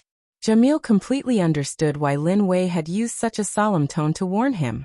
That was because Yun Jian was An Hun's leader's woman. This truth was too scary. So scary that after knowing the truth, Jamil didn't even dare to reveal a single word of it to anyone present. Jamil believed that if the identity of An Hun's leader was revealed, he would definitely die a horrible death. This was a secret that was completely unspeakable. Jamil, who knew the truth, was so scared that his face turned pale. At this moment, even if Lin Wei stood up and said that Ce wasn't An Hun's leader, Jamil wouldn't believe it. It wasn't just because of the flaw that was revealed earlier. This time, Lin Wei's words were broken by 3 sentences again. Other than Yun Jian, Lin Wei would only speak more than 3 sentences in front of one person. That person was An Hun's leader. Thinking about it this way, it wasn't so unbelievable that Lin Wei had spoken more than 3 words in front of Yun Jian. After all, Yun Jian was An Hun's leader's woman. Hurry up and clean up this trash. Jamil didn't dare to say anything else. He pointed at 211's corpse and shouted at his subordinate beside him. This subordinate quickly found someone to take care of this matter. I don't know if someone from An Hun is here. I'm sorry for offending you just now. May I invite you to my place? Jamil walked over and looked at Ce respectfully. Because he was a little scared, he stuttered a little. All the students around, including the group of women who were with 211 and Gemel's subordinates, didn't have Gemel's brain. Therefore, they only thought that Ce was someone from Lin Wei, or someone with a higher status in An Hun organization that the secular world didn't know about. Who would have guessed that Ce was the leader of An Hun? Jamil was probably the only one who could guess this. Jamil, who knew the truth, was really scared to death. His body was trembling, and the strong aura he had when he first appeared was completely dispersed in front of Ce. The way Jamil invited Ce was as if he was afraid that Ce would reject him. However, just when Jamil thought that Ce would not agree, Ce suddenly grabbed Yun Jian's small hand, and finally turned her gaze to Jamil. That pair of sharp and deep black eyes stared at Jamil, causing him to feel a wave of panic. The young master has agreed.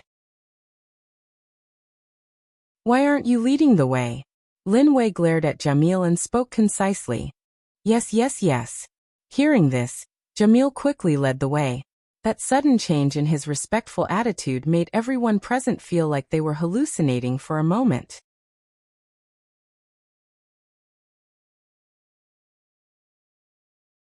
Chapter 1891. No one dared to say anything when Jamil asked Ce to leave. Yun Jian did not tag along either. It was Ce who did not want Yun Jian to tag along.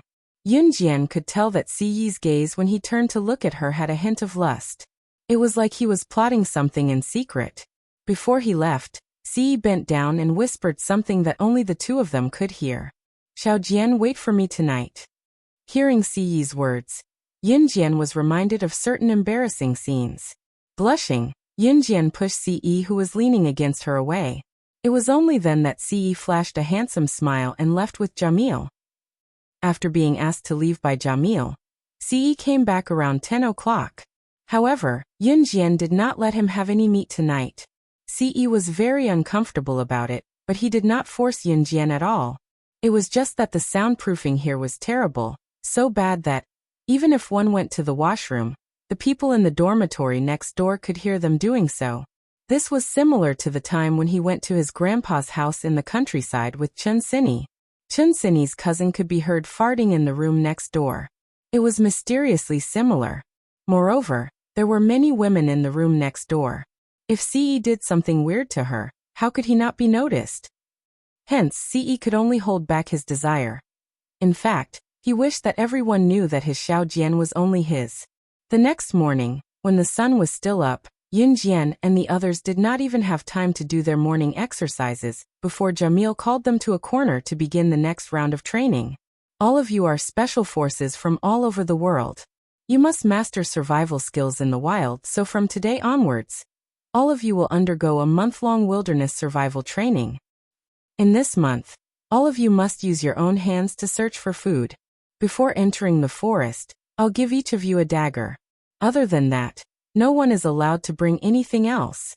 My request is that even if you die in the forest, you're not allowed to retreat.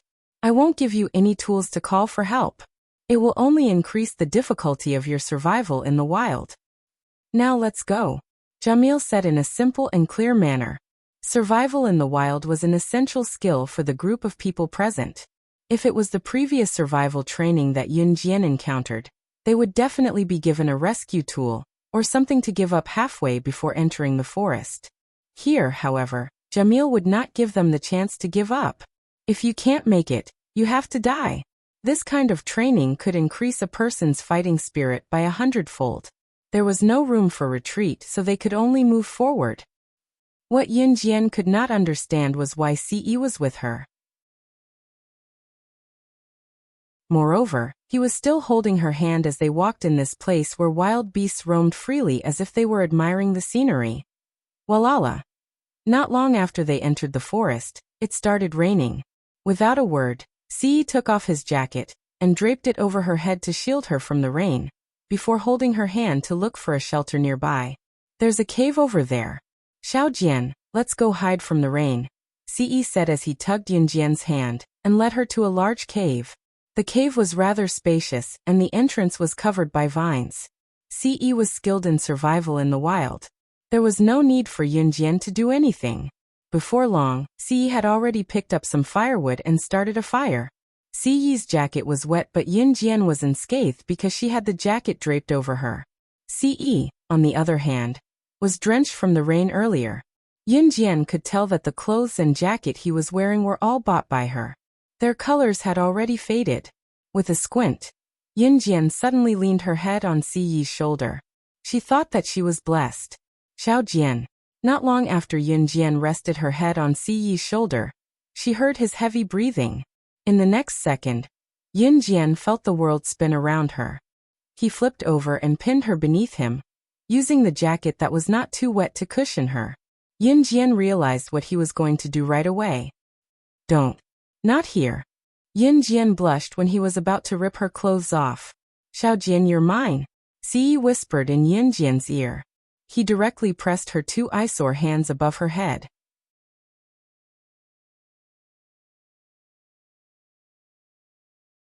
Chapter 1892. Over there. There's a cave over there. Let's go in and hide. It's raining so heavily. Oh my God, it's raining just like that. It's almost winter, not summer. The weather is so unpredictable. Hurry, hurry. Hide in the cave. My clothes are about to get wet. There were sounds of people and hurried footsteps in the forest. Yin Jian, who was pressed under Siyi's body, blinked. At this moment, both she and Siyi were still disheveled. But at this moment someone came. At this moment, the sounds of people outside were already in front of the cave. Outside the cave, at the sight of this huge cave, A group of people hurriedly ran over from afar. Braving the rain, they used their own backpacks and coats to block the increasingly heavy rainwater, and rushed to the front of the cave in a short while. These people were conversing in Chinese. This forest was located in the tropical rainforest of Venezuela. To be able to hear Chinese here was equivalent to meeting Z people. It was very rare. In addition, due to the altitude and water source, it was possible to have both a tropical rainforest and a wasteland in the same place. In other words, the world here looked like it was about to become a desert, but there were trees. However, the trees were very withered due to the lack of water. In such a place, even if Z people were to travel, they probably wouldn't choose the tropical rainforest of Venezuela. But it was in such a place that a group of Z people appeared here. This group of people complained as they walked to the entrance of the cave. When they reached the entrance, they were shocked and stunned. Among them, a strong male voice saw a slight flickering light in the cave, and was surprised. "There's firewood in this cave. Is there someone?" As he said that, he led the group into the cave. Because there was firewood in the cave, they could only see the flickering light in the cave. Other than the surroundings of the firewood, everything in the cave was pitch black. But when this group of people walked into the cave, they saw that the firewood illuminated everything in the cave. Yunjian had just tidied up her clothes when she saw this group of Z people entering the cave from the outside. This group of people saw the firewood before entering the cave, and was prepared to see someone in the cave. But when they saw the people, they were still a little shocked. Yunjian and Ciyi didn't show any signs of shock. Ciyi's face was full of displeasure. There's someone here. You. Hello." The leader of the group, a man who was almost 30 years old, saw Yunjian and Ciyi and said to Yunjian and Ciyi. Yunjian and Ciyi ignored him. Ciyi was already lucky that she didn't kill anyone.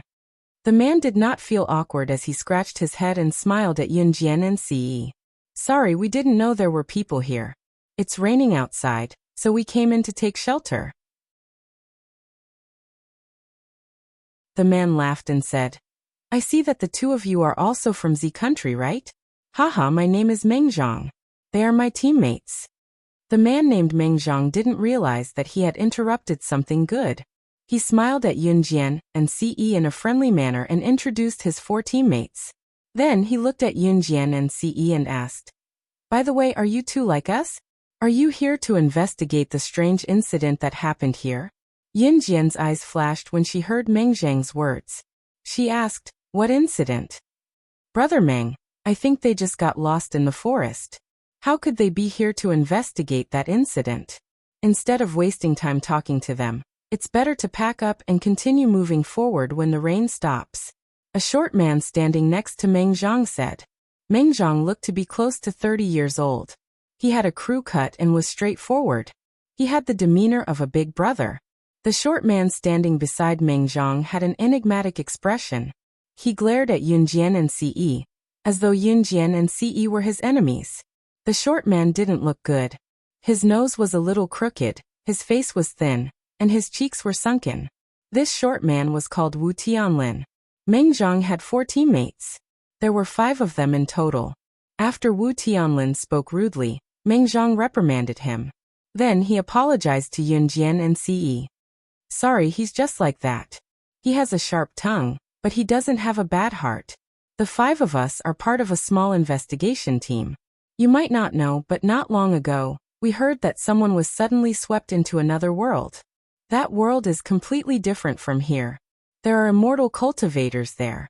The strong ones can even fly. Horses have wings, and there are all kinds of magical beasts."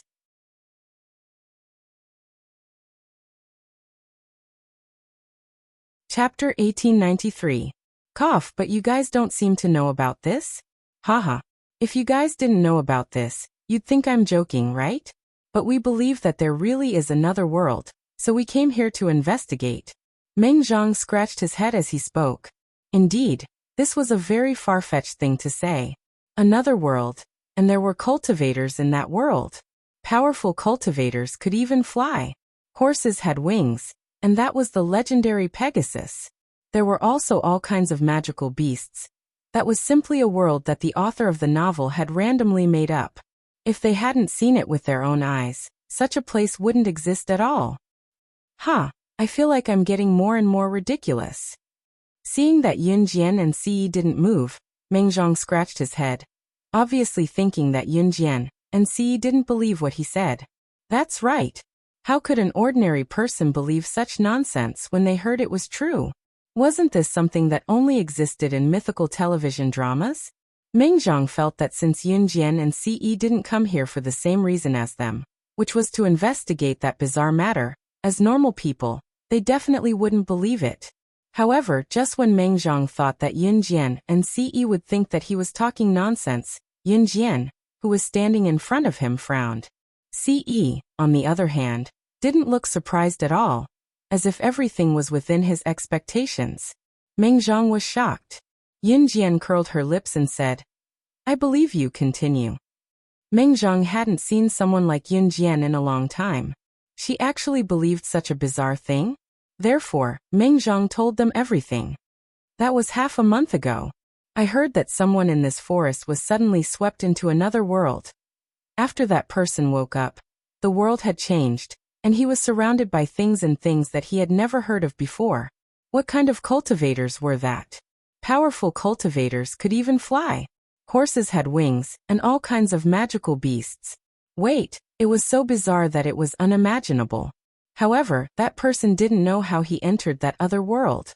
He didn't even know how he came back.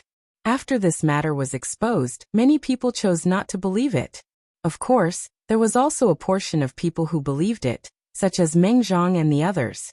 After getting this news, Meng Zhang and the others rushed here, wanting to find out what was going on. Meng Zhang wasn't clear about other things. After hearing Meng Zhang's words, Yun Jian's deep eyes narrowed again. Was there an entrance to the Yulong continent or other continents in the forest where the hunting school was located? Did this have something to do with her teacher asking her to come to the hunting school? Moreover, it was the Lord God, who was the former CE, who forcefully tore the tunnel out of the ancient tomb and into the Yulong continent. In other words, no one in the Yulong continent, the other continents, or even the deity continent could do this. Then who opened the entrance to the continent near the hunting school? Are you looking for the entrance to that world? Yun Jian suddenly turned to look at Meng Zhang and asked. Yes. Meng Zhang nodded. Then do you know where the entrance is? Yun Jian asked again. I have some clues, but I don't know the exact location. Meng Zhang replied. Are you guys thinking of going together?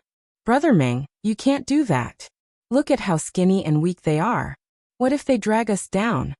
Yun Jian had just asked this question when Wu Tianlin, who had been silent all this while, suddenly spoke up in a serious tone. After saying this, Wu Tianlin glared at Yun Jian fiercely. Yeah, I think so too. A woman standing behind Meng Zhang spoke up at this time. This woman was also a member of Meng Zhang's scouting team. Her name was Wan Menglin. Wan Menglin looked mature and spoke steadily. Although she didn't despise Yun Jian and Ce, she agreed with what Wu Tianlin said. Even if we find a way to go to the other world, with their skills, it's still a problem whether they can protect themselves. After all, we were trained in Taekwondo.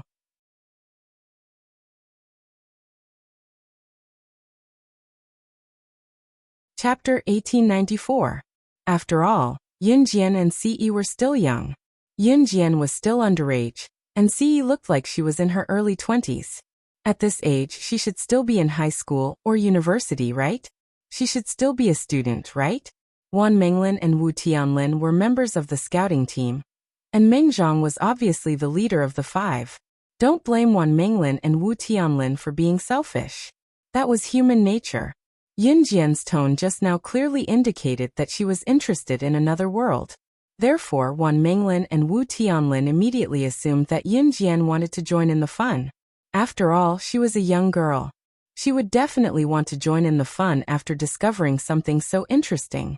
I do want to go. After hearing Wu Tianlin and Wan Menglin's words, Yun Jian didn't get angry. Instead, she said it very calmly. Although Wu Tianlin and Wan Menglin's words sounded like they were attacking Yun Jian, it was human nature. That was how human nature was. Let's use a simple example. For example, when you were playing a game, you would hope that you would be matched with a strong opponent, not a weak chicken. If you were matched with a weak chicken, even if you didn't directly attack them, you would definitely be unhappy after being tricked. This was human nature. Wu Tianlin and Wan Minglin were people who spoke their minds. They were afraid that Yun Jian and Ce would shamelessly want to go with them and drag them down. Now, after hearing Yun Jian's words, Wu Tianlin and Wan Minglin were even more certain that Yun Jian wanted to shamelessly go with them. Therefore, Wu Tianlin and Wan Minglin's expressions became very ugly. Especially Wu Tianlin, who didn't have a filter and directly blurted out the harshest words. His words were directed at Yun Jian. "Little girl, take a good look at your own weight.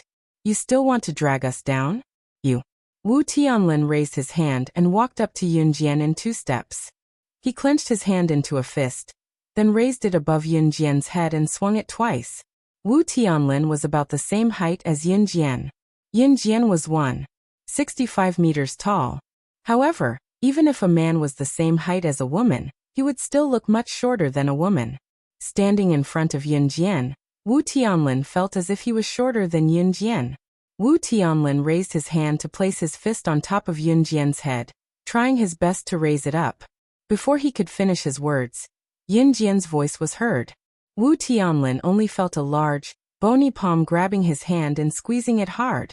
Then a long, slender leg came kicking at him. Wu Tianlin didn't even see who did it. He was kicked to the wall of the cave, and then fell to the ground. This fall almost made Wu Tianlin vomit. Tianlin. Wan Minglin's pupils shrank when she saw this. She ran over to help Wu Tianlin up. Meng Zhang didn't look down on Yun Jian and Ce from the beginning. However, when he saw the scene just now, his pupils were wide open. It was obvious that he was scared out of his wits. Everyone present saw it very clearly. Although the cave was only lit by a small fire, the moment Wu Tianlin scolded Yun Jian and wanted to clench his fists to threaten her, Yun Jian's eyes lit up when she saw Wu Tianlin. Ce, who had been silent all this time, grabbed Wu Tianlin's hand and sent him flying with a kick. His movements were so fast that he was like a ghost. Everyone at the scene was completely shocked. No one could have imagined that this young man in his early 20s would have the ability to move so fast that the naked eye couldn't catch his movements. Just as Wan Minglin helped Wu Tianlin up, Ce had already grabbed Yun Jian's small hand. His cold gaze swept across the crowd, and his cold words made everyone's hearts tremble. His words were directed at Wu Tianlin.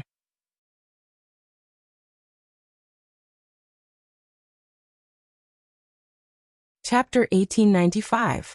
Wu Tianlin had merely clenched his fist and placed it in front of Yun Jian. He had remained silent the entire time, and even acted as if he hadn't heard such a strange thing. Ce, who wasn't interested at all, kicked Wu Tianlin away. This action caused everyone present to go crazy. Not only did Ce make a move because of this, but what was even more shocking was that Ce actually had such valiant strength. The 5 people led by Meng Zhang were not only a small scouting team, but they had also undergone formal taekwondo training. They were also considered taekwondo experts. Although Wan Minglin admitted that there were many powerful people in this world, she never imagined that Ce, who she had looked down on and thought was just a student, would actually have such frightening abilities. Could it be that you also learned taekwondo? Or sanda? Judo? Wan Minglin was shocked by Ce's appearance just now. At the same time, she was slightly captivated by Ce's handsome looks. Wan Minglin's knowledge was probably limited to that. Wan Minglin didn't think that a powerful person could learn anything other than taekwondo, sanda, or judo. He wasn't some secret agent or assassin from the international black market. There was only so much that an ordinary person could learn. Wan Minglin was already 25 years old this year, but to be honest, Ce's handsome appearance just now had indeed attracted her. Therefore, when she asked Ce, Wan Minglin was very much looking forward to Ce's reply. Unexpectedly, Ce grabbed Yun Jian's small hand and stood to the side. He stared at her and didn't look away. Wan Minglin's mouth twitched when she saw this. What's so good about a sneak attack? Do you think you're so powerful?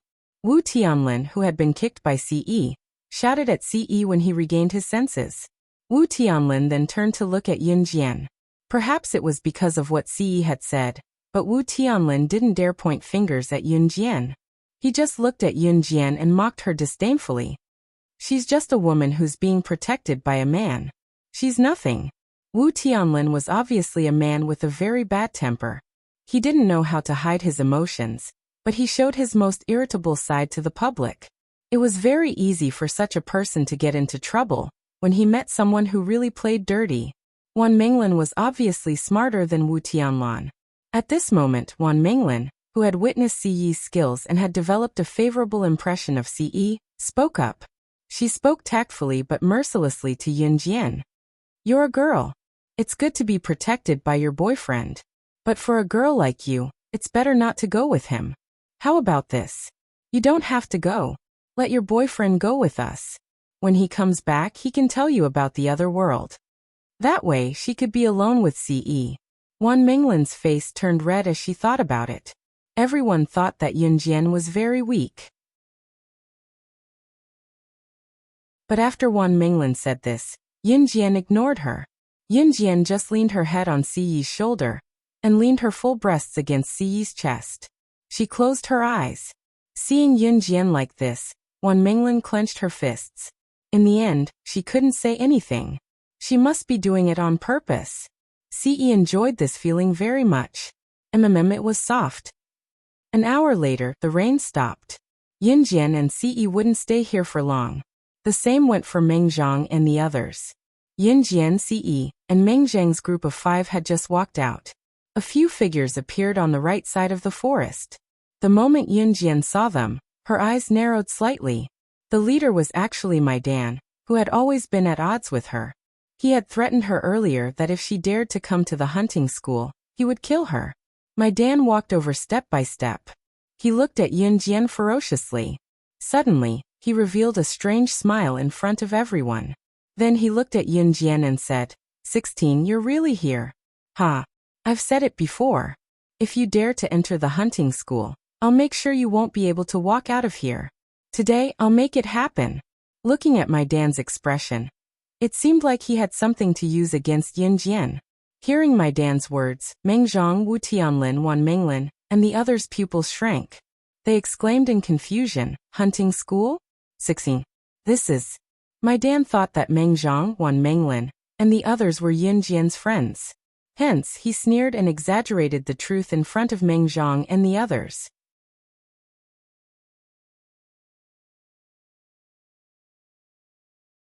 Chapter 1896. As Mai Dan spoke, she smiled as she took out a folding scimitar from her pocket. She held the folding scimitar in her hand and waved it lightly, then pointed the blade at Yun Jian. Mai Dan's actions were to intimidate Meng Zhang, Wu Tianlin, and Wan Menglin. It wasn't a coincidence that Mai Dan was able to find this place.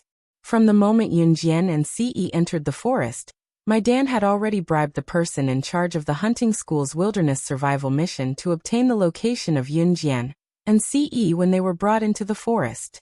If a normal person wanted to move from one location to another, it would definitely take some time to walk.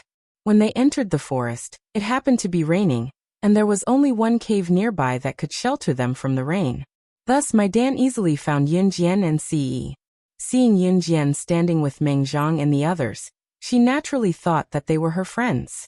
Thus Mai Dan didn't directly make a move. Instead, she used threatening words to make Yun Jian lose Wan Menglin and the others as friends. Reality proved that Mai Dan's threat was very successful. After hearing Mai Dan's words, Meng Zhang and the others did indeed show a frightened expression, especially Wu Tianlin and Wan Menglin, who were the most unfriendly towards Yun Jian. Wu Tianlin's face stiffened. He originally thought that Yun Jian was just an ordinary girl, and wanted to use this to persuade Yun Jian not to follow them, so as to not be a burden. Wan Menglin, who wanted to let Siyi go with them, had an expression that couldn't be described as frightened. Hunting school student? She. This time, the one who spoke wasn't Meng Zhang or Wu Tianlin, but Wan Menglin. Wan Menglin stared at Mai Dan with her eyes wide open, then looked at Yun Jian and then at Mai Dan. Her face was full of disbelief. Wasn't she supposed to be a weak and powerless young girl? How could she be a student of the International Hunting School? Hunting school. Basically, anyone who knew about international affairs would know what kind of school it was. Wan Minglin and the other 4 were all members of the scouting team, so they naturally knew about this. The Hunter Academy was a world-renowned training center for special forces. Every single one of the special forces soldiers who could enter the hunting school had been through hundreds of battles, had outstanding military achievements, and were the strongest among the people around them. That kind of person was a sacred and awe-inspiring expert. What Taekwondo expert? If they were to fight against them, they wouldn't even be able to touch the corner of their clothes. The gap between them was huge. Moreover, Wan Minglin and the others were not Taekwondo experts. They only knew a little Taekwondo. As for Yun Jian, she was also one of the students of the hunting school. Tsk, you don't believe me? My Dan suddenly felt that things were getting more and more interesting. He immediately assumed that Wan Minglin and her group were Yun Jian's friends, so he sneered twice. How could she be a student of the hunting school? Wasn't she just an ordinary girl? I don't believe it. I don't believe it.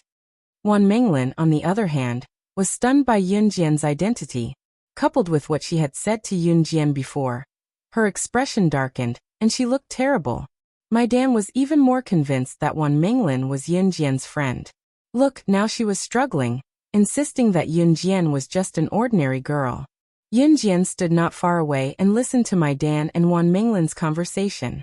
She only smirked and sneered at their ability to understand, but did not stop them.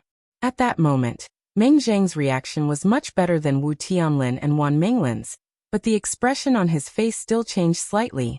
Wu Tianlin also looked like he had eaten dog shit.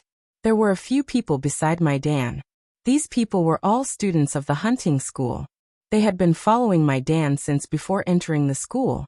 It was obvious that my Dan's position outside was higher than these people. Although they did not know my Dan's identity before entering the hunting school, they were still trying to curry favor with my Dan even after entering here.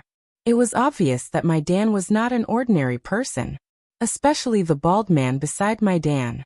He was burly and looked like a man who practiced martial arts. This man followed my Dan's words and thought that Wan Minglin and the others were Yun Jian's friends. Therefore, he sneered a few times. In order to curry favor with my Dan, he pointed at Yun Jian in front of everyone and pretended to be smart. He sneered at Wan Minglin and said, "You don't believe me? Heh, if she wasn't a student of our hunting school, how could she be here? Today is our hunting school's outdoor survival training."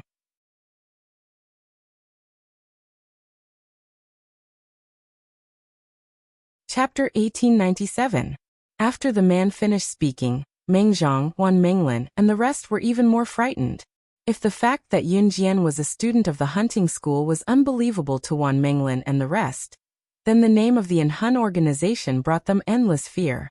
Wan Minglin and the rest were so shocked that they couldn't even speak. My Dan glanced at the man as if she was praising him.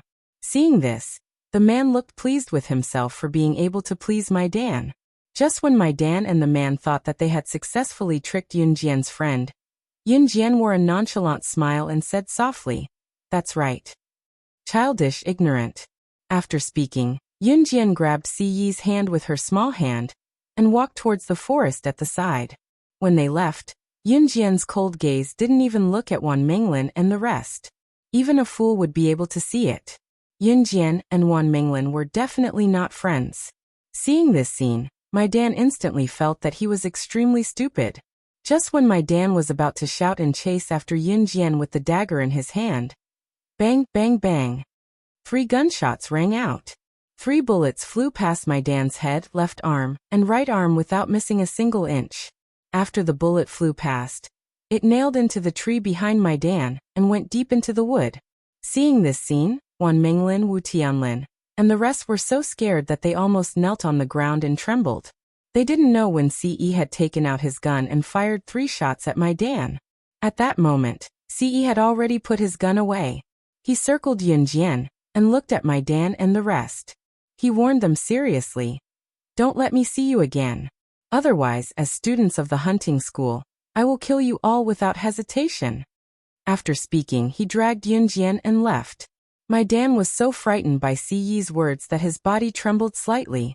He didn't know why, but he didn't dare to chase after her with his dagger in hand. Even though Wan Minglin had learned of Yin Jian's terrifying identity from Maidan, she still stared blankly at Si Yi's silhouette, wanting to chase after her. Hey, wait, however, before Wan Minglin could catch up to them, Yin Jian and Si Yi's figures had already disappeared. From Mengzhang, Yin Jian learned the approximate location of the world entrance that sucked people into it. As for that world, was it the Yulong continent or some other unknown world? Yin Jian had no idea, but she had to find out. Thus, Yin Jian and Si Yi headed in the general direction that Mengzhang had given them. At this moment, in the headquarters of an Han organization, the last time Si Luo told Luo Berry those secrets, he thought that she was pregnant and didn't dare to return to Shui Ying's place. He insisted on staying with Luo Berry. After that, Shui Ying angrily called for Emo's son to bring Si Luo back from Luo Berry's place. It had been some time since that incident. Luo Berry packed her luggage and prepared to return home from an Han organization. Sister Luo Berry, are you really going back? Can you bring Si Luo back to your place to play? Si Luo looked at Luo Berry as she packed her luggage. The last time Si Luo was brought back by Shui Ying, he didn't stay with Luo Berry, but they still played together in the day. I don't think that person at your place will agree? Luo Berry laughed and rubbed Si Luo's head. She had misunderstood the last time, and thought that Shui Ying was being a jerk to Si Luo. Si Luo pouted after hearing that. Then I'll be leaving. Help me say goodbye to them. Luo Berry rubbed Si Luo's head again, and dragged her luggage out with a heavy heart. She didn't dare to tell him. She was afraid that he would make her stay again, and she wouldn't bear to leave. Luo Berry was really determined to leave this time. What was the point of following him like this? The two of them didn't belong in the same world. Who knew that Luo Berry would bump into Emosen the moment she walked out of the door with her heavy luggage? Seeing Luo Berry dragging a large suitcase, Emosen's face, which had been smiling just now, instantly fell. His handsome face darkened immediately. What are you doing? Emosen grabbed Luo Berry's wrist and asked. I want to go home. Luo Berry didn't dare to look at Emo Sr. You want to leave me that badly? Emosen tightened his grip. Luo Berry didn't dare to reply. She didn't know how to lie. Just as Luo Berry didn't dare to look at Emosen, Emosen suddenly grabbed her hand and forced her to look at him. The next second, Emosen's words stunned Luo Berry.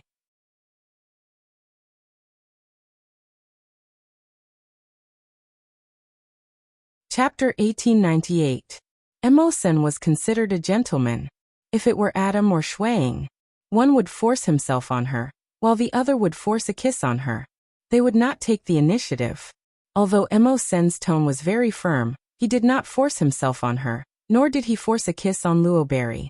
He only used very confident words to say this. The four leaders of the Han organization had one thing in common. They all had a certain level of attachment to the things they liked. Or to put it another way, as long as it was something they liked, regardless of whether you agreed or not, you had to agree. The reason why this was so similar was because the four leaders of the Han organization were all personally trained by Ce. When they were very young, Ce had told them something.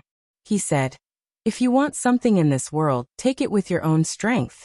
If you can't take it, think of a way to make it yours forever. When a person was a child, it was the easiest time to implant ideas. For example, as the saying goes, people are born with good natures. The reason why they become bad later is because of the influence of the environment and various other factors. When a person is born, they are still young. Generally, children at this age are the easiest time to be led astray. And Ci's words had penetrated deep into the hearts of Adam, Emosen, Shui Ying and Lin Wei. Therefore, the four of them had such a similar point in common. At this moment, after hearing Emosen's words, Luo Berry was so shocked that she stood rooted to the ground. After being stunned for a few seconds, Luo Berry was about to speak, but she was interrupted by Emo Senator. He grabbed her wrist and pulled Luo Berry into his arms. Then, he did not allow Luo Berry to refuse. You're the one who provoked me. I won't accept any rejection. Emosen was afraid that Luo Berry would refuse, so he quickly spoke first. Luo Berry had been interested in Emosen for a long time. Otherwise, she would not blush every time she saw him. At this moment, Although Luo Berry was shy and trembling, she still reached out and hugged him back. Then her face blushed, and she said as usual, "I thought you would hate me and not like me." Bathed in the sunlight, Emosen did not wait for Luo Berry to finish her sentence. He leaned over and grabbed that little mouth of hers that was talking nonsense. The tropical rainforest of Venezuela.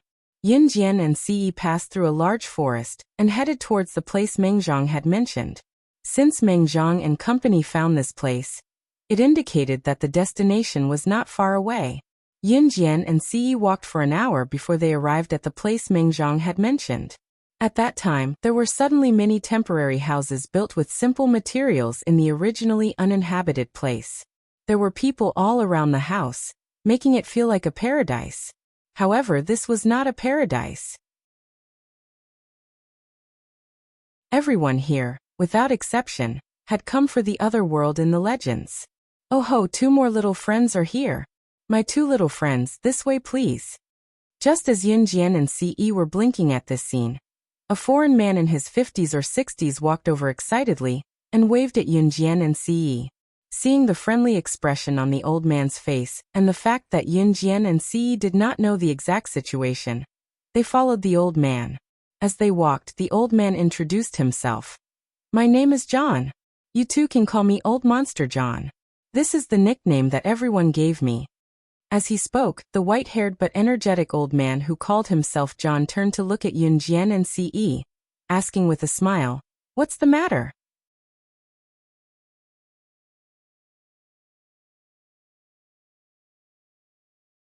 Chapter 1899.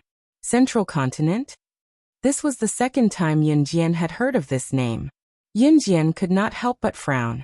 The last time she heard of this name was from Huyan Ba, the head of the Huyan family, who used to be the #1 family in the Yulong continent. Huyan Ba had said something substantial back then. Back then, Huyan Ba had gone to the central continent and overheard a conversation between 2 black-robed men. The 2 black-robed men said that when the sorcerer god fell, the Lord God had used all his spiritual power to go against the heavenly Tao and saved him. They also said that the Lord God and the sorcerer god had gone to a place called Earth, and they had even sent people to assassinate them.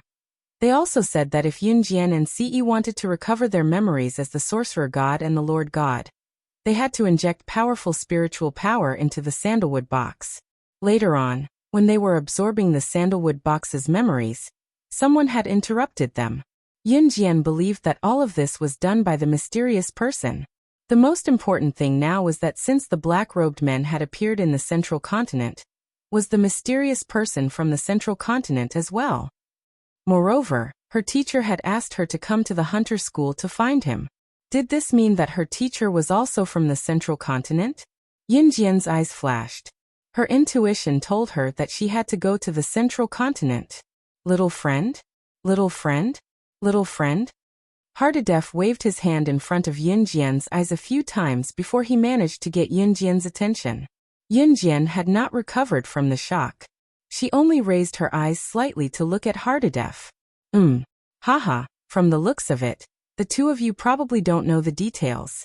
Have you heard of someone who was accidentally sucked into another world, and then mysteriously returned here? Hardadef was the first to speak. Yin Jian nodded. I've heard of it. Ce stood beside Yin Jian. His handsome face paired with his cold expression made it seem as if all of this had nothing to do with him.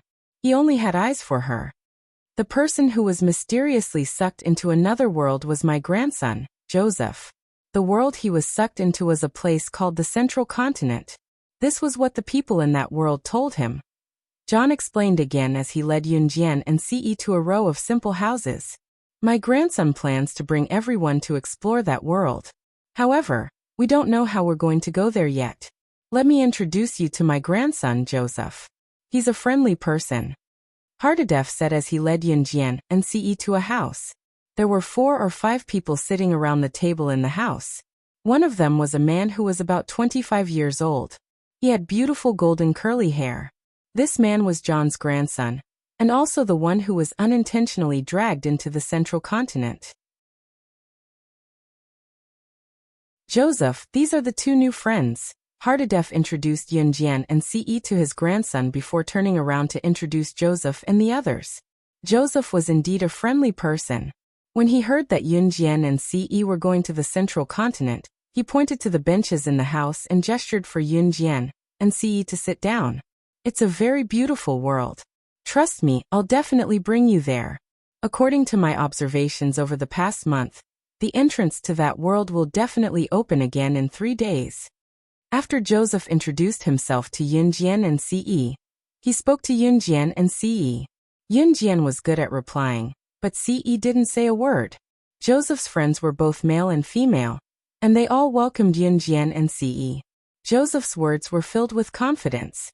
Yunjian blinked and continued to ask him, "Why are you so sure that the entrance to that world will open again in 3 days?" Intuition, I guess. Joseph didn't explain much and instead gave Yunjian a casual and charming smile.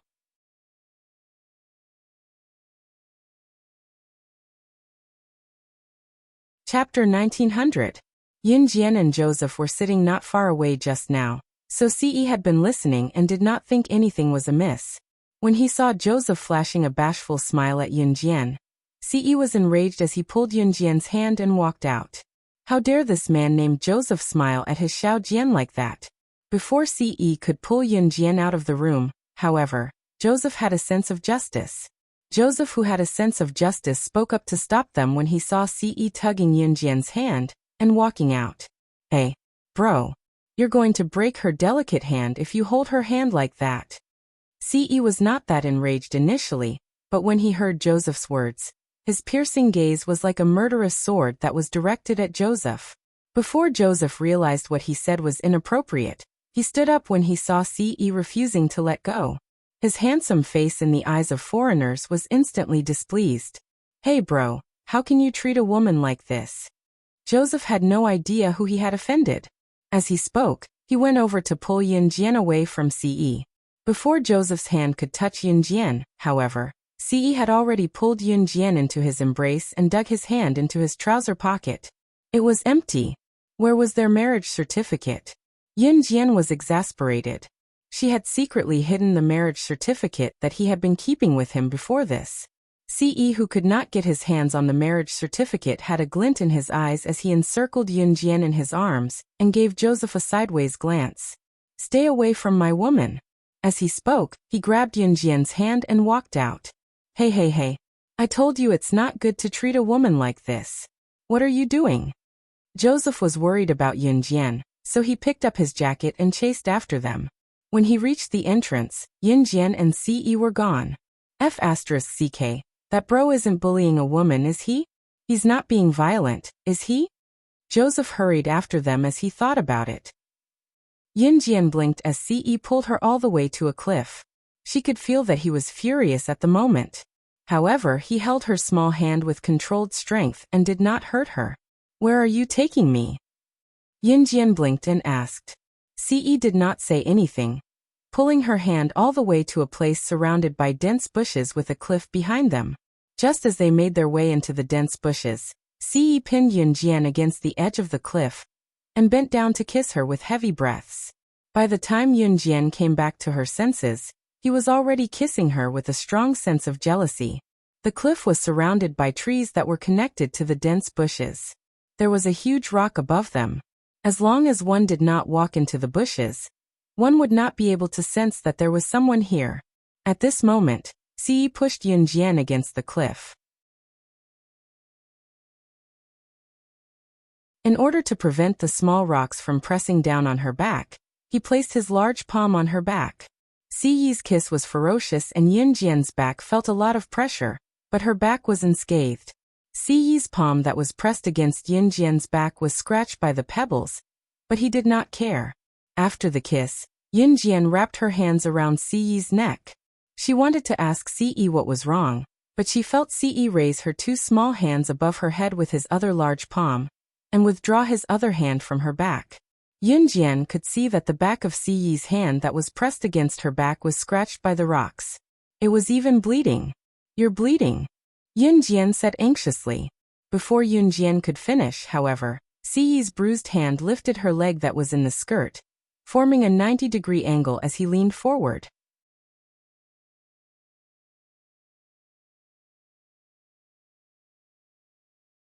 Chapter 1901.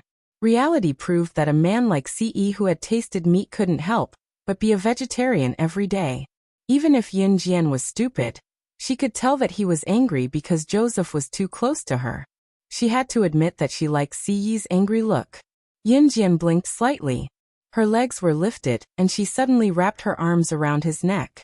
It was a tacit consent for CE to do something to her in the wilderness where there were only trees, bushes and cliffs around them, but the place was well covered. CE was also a normal man. Seeing his beloved woman hinting at him like this, he didn't hold back anymore and used his actions to prove his love for her. Hunting school. After sending Yun Jian and the other students into the forest, Lin Wei and Jamie returned to their residence. The students had to survive in the forest for a month. In this month, even if the students were attacked by wild beasts and accidentally died in the forest, it was their own fate. Everything depended on one's ability. Of course, this wasn't the main point for Lin Wei and Jamie. The main point was that Lin Wei and Jamie could be said to have a relaxing vacation for this month. Lin Wei didn't plan to stay in the hunting school for long, and Hun's assassin training camp still needed him. But for some reason, he didn't want to return to Hun for this month. One had to know that among the 4 leaders of Hun, only Lin Wei was the most dedicated. It could be said that he had devoted his life to Hun. In the past, whenever Adam, Mo Sun, and Shuang went out to play, Lin Wei would directly reject them and continue to train his assassin training camp. Lin Wei played a huge part in Hun's success today. Initially, Lin Wei had planned to return to Hun's assassin training camp for this month, but he didn't want to go back now. Returning to his simple bedroom in the hunting school, Yiling was sitting at the foot of the bed. Seeing him return, Yiling stood up fearfully. But she heard Lin Wei's words continue. "Pack up and leave with me." Yiling had stayed in the hunting school for almost 10 years and hadn't left for 10 years. She missed home and wanted to leave, but she couldn't. Therefore, after hearing Lin Wei's words, Yiling's gloomy face instantly lit up with anticipation. "I can leave this place?" Yiling asked Lin Wei in disbelief. Lin Wei was still a man of few words. He looked at Yiling, nodded, and then turned around to open the door, intending to leave for a while. "Then can I go home now?" Yiling's face was filled with disbelief. She looked at Lin Wei in disbelief, and took 2 steps towards Lin Wei excitedly. However, just as she excitedly took 2 steps towards Lin Wei, Yiling didn't notice the smooth ground and fell directly in front of Lin Wei in the next second. Yiling had developed well, and was very plump. With this slip, her ample bosom directly fell onto Lin Wei's arm.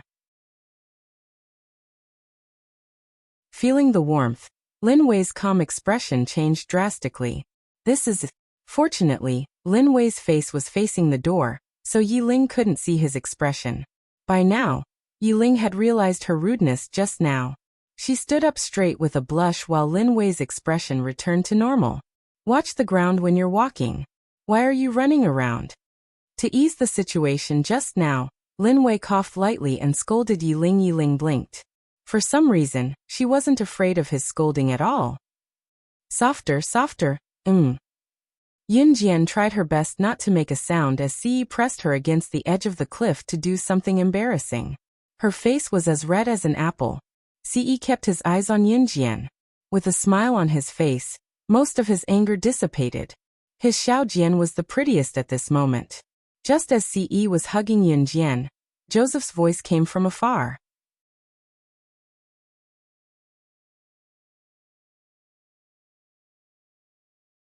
Chapter 1902. Joseph's voice was getting closer and closer. It was impossible for Ce to stop at this critical juncture. Ce kissed Yun Jian's lips and blocked her beautiful voice. "Brother, brother, brother. Oh my God. Did he really bully her? That little girl looks so delicate. How could she have such a boyfriend? He even resorted to domestic violence. This kind of person should be arrested and sent to the police station." Joseph couldn't find them. After wandering around for a while, he started walking back while muttering to himself. Joseph was a righteous person. Even though he saw Yun Jian and thought that Yun Jian was pretty, There was no such thing as love at first sight. Love at first sight was based on the other party's looks. It wasn't love. Even though Lin Wei had said those words to Yi Ling when he first saw her, it didn't mean that Lin Wei had fallen in love with Yi Ling at first sight. Even now, Lin Wei still didn't love Yi Ling. He had only said those words because he found Yi Ling pleasing to the eye. Joseph had chased after them because he saw Si Yi's fierce expression. It was as if he wanted to eat Yun Jian up. Of course, eating here was different from being a loving couple.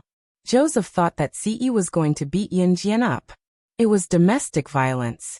However, after looking around for a while, Joseph couldn't find them, so he went back. After Joseph left, Si Yi didn't restrain himself at all. Yun Jian, who was pressed against the cliff, grabbed his shirt and didn't know where to put her hands. Moans came continuously from her mouth. In the little forest, the spring scenery was endless. Joseph searched for Yun Jian and Si Yi all the way, but he couldn't find them. Thus, he returned to the simple house where they had set up camp. Joseph's grandfather John, who had introduced Yun Jian and Si Yi to Joseph and had even told Yun Jian and Si Yi about the details, grabbed Joseph's ear. "Joseph, where did you go?" John asked Joseph. "Ouch, ouch, ouch. Grandpa, I saw that he was about to resort to domestic violence, so I went to stop him." Joseph had an innocent look on his face as his grandfather dragged him 2 steps by the ear. "That's enough. Why are you joining in the fun? Do you want to watch the lovey-dovey couple? My son of AB *TCH, grow some eyes, be careful not to be destroyed." John loosened his grip on Joseph's ear and muttered a few words of reprimand. John was in his 50s or 60s this year. He had a rich life experience, so he naturally saw through it. Hardadef could tell that Yun Jian and Si Yi weren't ordinary people. This was especially true for Si Yi, a young man. Hardadef thought of Si Yi and his eyes darkened. This young man was definitely not an ordinary person. He was not to be trifled with. In the grove, Yun Jian, who had been pestered by Si Yi thrice, was weak in the knees. Si Yi tidied Yun Jian's clothes back to their original state. He did not stop even when there were people coming over, and even after Si Yi tidied up Yun Jian's clothes, Yun Jian pushed Si Yi away and walked forward. Her legs were numb, but she had good stamina and could still walk. Seeing that Yun Jian was ignoring him, Si Yi went up to hold her hand. "Xiao Jian." Yun Jian shook Si Yi's hand off and walked back a little angrily. He was angry for no reason just now, and now it was her turn to piss him off. In fact, Yun Jian was inwardly overjoyed. Just as they got back, Joseph went up to Yun Jian with his friends when he saw her. "You're back. He didn't do anything to you, did he?" Joseph asked Yun Jian. Si Yi's expression darkened when he saw Joseph approaching Yun Jian again. He pulled Yun Jian into his arms and glared at Joseph from the corner of his eyes like a cheetah. Yun Jian ran her fingers through her hair without saying a word. Her face was terrifyingly red. "Yun Jian, why's your face so red? We all saw it just now. He pulled you out selfishly. Don't tell me he hit you? Yun Jian, don't be scared. If you meet a scumbag, we'll definitely help you. Did he hit you? Your face is so red, right?" A charming woman in her 20s with dyed purple hair and a high nose stood beside Joseph. She glared at Si Yi when she saw how red Yun Jian was and wanted to speak up for Yun Jian. Joseph and his friends were looking at Yun Jian, thinking that Si Yi had abused Yun Jian and wanted to stand up for Yun Jian. Noticing that Joseph kept staring at Yun Jian, Si Yi's jealousy rose again.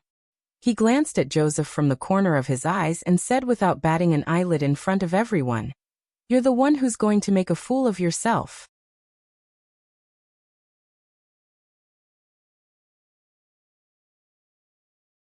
Chapter 1903. Si Yi's straightforwardness made Yun Jian blush. He actually dared to say such a thing out so directly. It was as if he was afraid that Joseph and the rest didn't know what they did in the forest. Hearing Si Yi's words, Joseph, his friends, and the rest of them did not know how to react. Made a child? In the forest? Joseph and his companions were all stunned. Cough, cough, cough. Cough, cough, cough. Cough, cough. Nikla, who wanted to speak up for Yun Jian, had a boyfriend. Nikla was the first to react to Si Yi's words. In addition, she was wearing a black, sexy, secret agent miniskirt and a tight-fitting black outfit. There was a butterfly knife tied to one of her legs under the miniskirt that no one could see. However, when Enila lowered her head slightly, she could see that Yunjian's fair thighs were red from the friction. It was obvious that she had done something bad. Cough, cough, cough. Where were we? The entrance to the central mainland will open in 3 days, right? Hurry up. Let's continue with our preparations. Nicola was the first to react. She dragged Joseph and his other friends into the house while everyone else was still reacting to the situation. Awkward, a mysterious awkwardness. Nicola was misled by Joseph's words. She really thought that Ce had bullied or abused Yunjian. Nicola thought that Yunjian was just an ordinary girl. Nicola had a strong sense of justice. As a woman, if she saw Ce abusing or bullying Yunjian, Nicola would definitely stand up for Yunjian, even if she had just met Yunjian not long ago. But the man in front of her was a jealous king? He pulled her into the forest not to hit her, but cough, cough, cough. She couldn't think about it anymore. Nicola flicked her purple hair and pushed Joseph and his friends into the house. Outside the house, Yunjian tugged at the corner of her lips. Ce's lips curled as he grabbed Yunjian's hand, satisfaction written all over his face. Without a marriage certificate, he could still declare his sovereignty. His Xiaojian could only be his. No one could dream about it. Hardadef was considered the supervisor here. He arranged a room for Ce and Yunjian, so that Ce and Yunjian could stay here at night and rest during the day. Yunjian and Ce rested here. In the next 3 days, Yunjian got to know Joseph, his friends, Hardadef, and the people here. They were all friendly. These people were all modest and friendly, especially Hardadef. As long as there were people who wanted to go to the central continent and wanted to explore it, or people who were interested in passing by, he would take them in.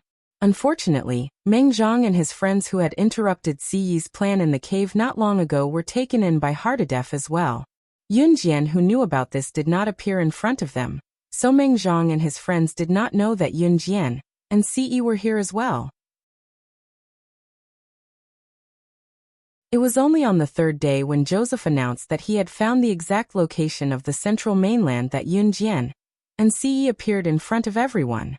Meng Zhang was stunned when he saw Yunjian and Ce. Wu Tianlin, who had been harboring ill intentions toward Yunjian, also glanced at Yunjian from the corner of his eyes.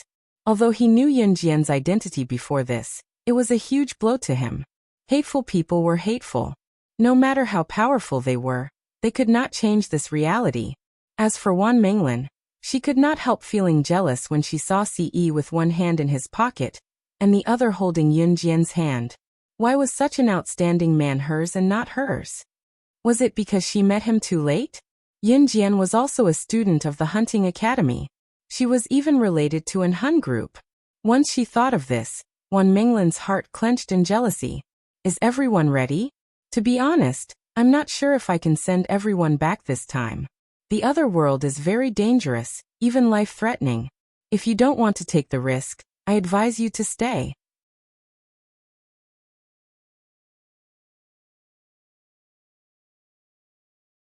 Chapter 1904. Joseph's words were said in all seriousness, as if he was making a solemn promise, but also as if he was a hero, a Superman. In Joseph's country, messiahs, heroes, and supermen were the targets that the boys yearned to be. And today, Joseph stood in front of everyone like a hero, saying those touching words to everyone. No one would say such a thing. Joseph's words must have come with a lot of determination. The group of people standing beside Joseph were all moved. Yunjian blinked, but didn't show any signs of being moved. In the end, everyone unanimously decided that except for John and the older ones, the younger ones would follow Joseph. Whether they could return from this trip to the other world was unknown, and whether they could find the entrance to the other world was also unknown. Of course, Joseph and the others didn't know that it was only a matter of time for Yunjian and Ce to find the entrance. The group of people followed Joseph and soon continued to move forward from the row of houses. Knowing that Joseph had been to the other world, everyone present was very interested. This was especially true for Wan Menglin. She followed closely behind Joseph and asked him about the other world he had been to. In the end, Wan Menglin felt as if she had been to the other world herself. It was as if she understood everything about the other world after listening to Joseph's words. Wan Menglan ran to Yunjian, raised her head proudly, and boasted to Yunjian. Did you know that there are flying horses in the other world? It's the kind of horse that can fly, just like the ones in fairy tales. Wan Menglan spoke as if she had been to the central mainland. Yunjian gave a cold smile and held Siyi's large hand, ignoring Wan Menglan. This scene made Wan Menglan so angry that her face turned green. At this moment, Joseph suddenly pointed to a spot and said to everyone, "Look, it's that cave. It's glowing." At that time, I fell down from that cave and arrived in another world. I remember that the cave was glowing as well. It's glowing now. Let's hurry over. Otherwise, we won't be able to go to that world. Joseph led the group to a cave. At the same time, the cave suddenly emitted a white light. This scene shocked the surrounding people. At the same time, Joseph suddenly shouted, "Let's go." With that, Joseph led the way into the cave. Seeing this, the people around Joseph also rolled in one by one. How could Wan Menglan care about Yunjian and Siyi now? She chased after them and rolled into the cave. There's a strong spiritual aura in the cave. Siyi narrowed his eyes as he looked at the cave. "Let's go over too." Yunjian glanced sideways at Siyi. "Okay." Siyi grabbed Yunjian's hand and walked over. After everyone had entered the cave, the light in the cave was like a flash in the pan. It was as if it had never appeared in the first place. There was no more sound.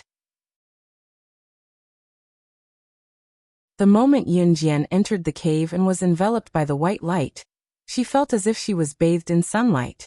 She felt dizzy. Perhaps it was because the spiritual energy injected into the white light was too strong, and Yunjian's memory of the sorcerer god was incomplete. So she fainted with a headache. Yunjian wasn't the first to wake up. When she woke up, most of the people had woken up too.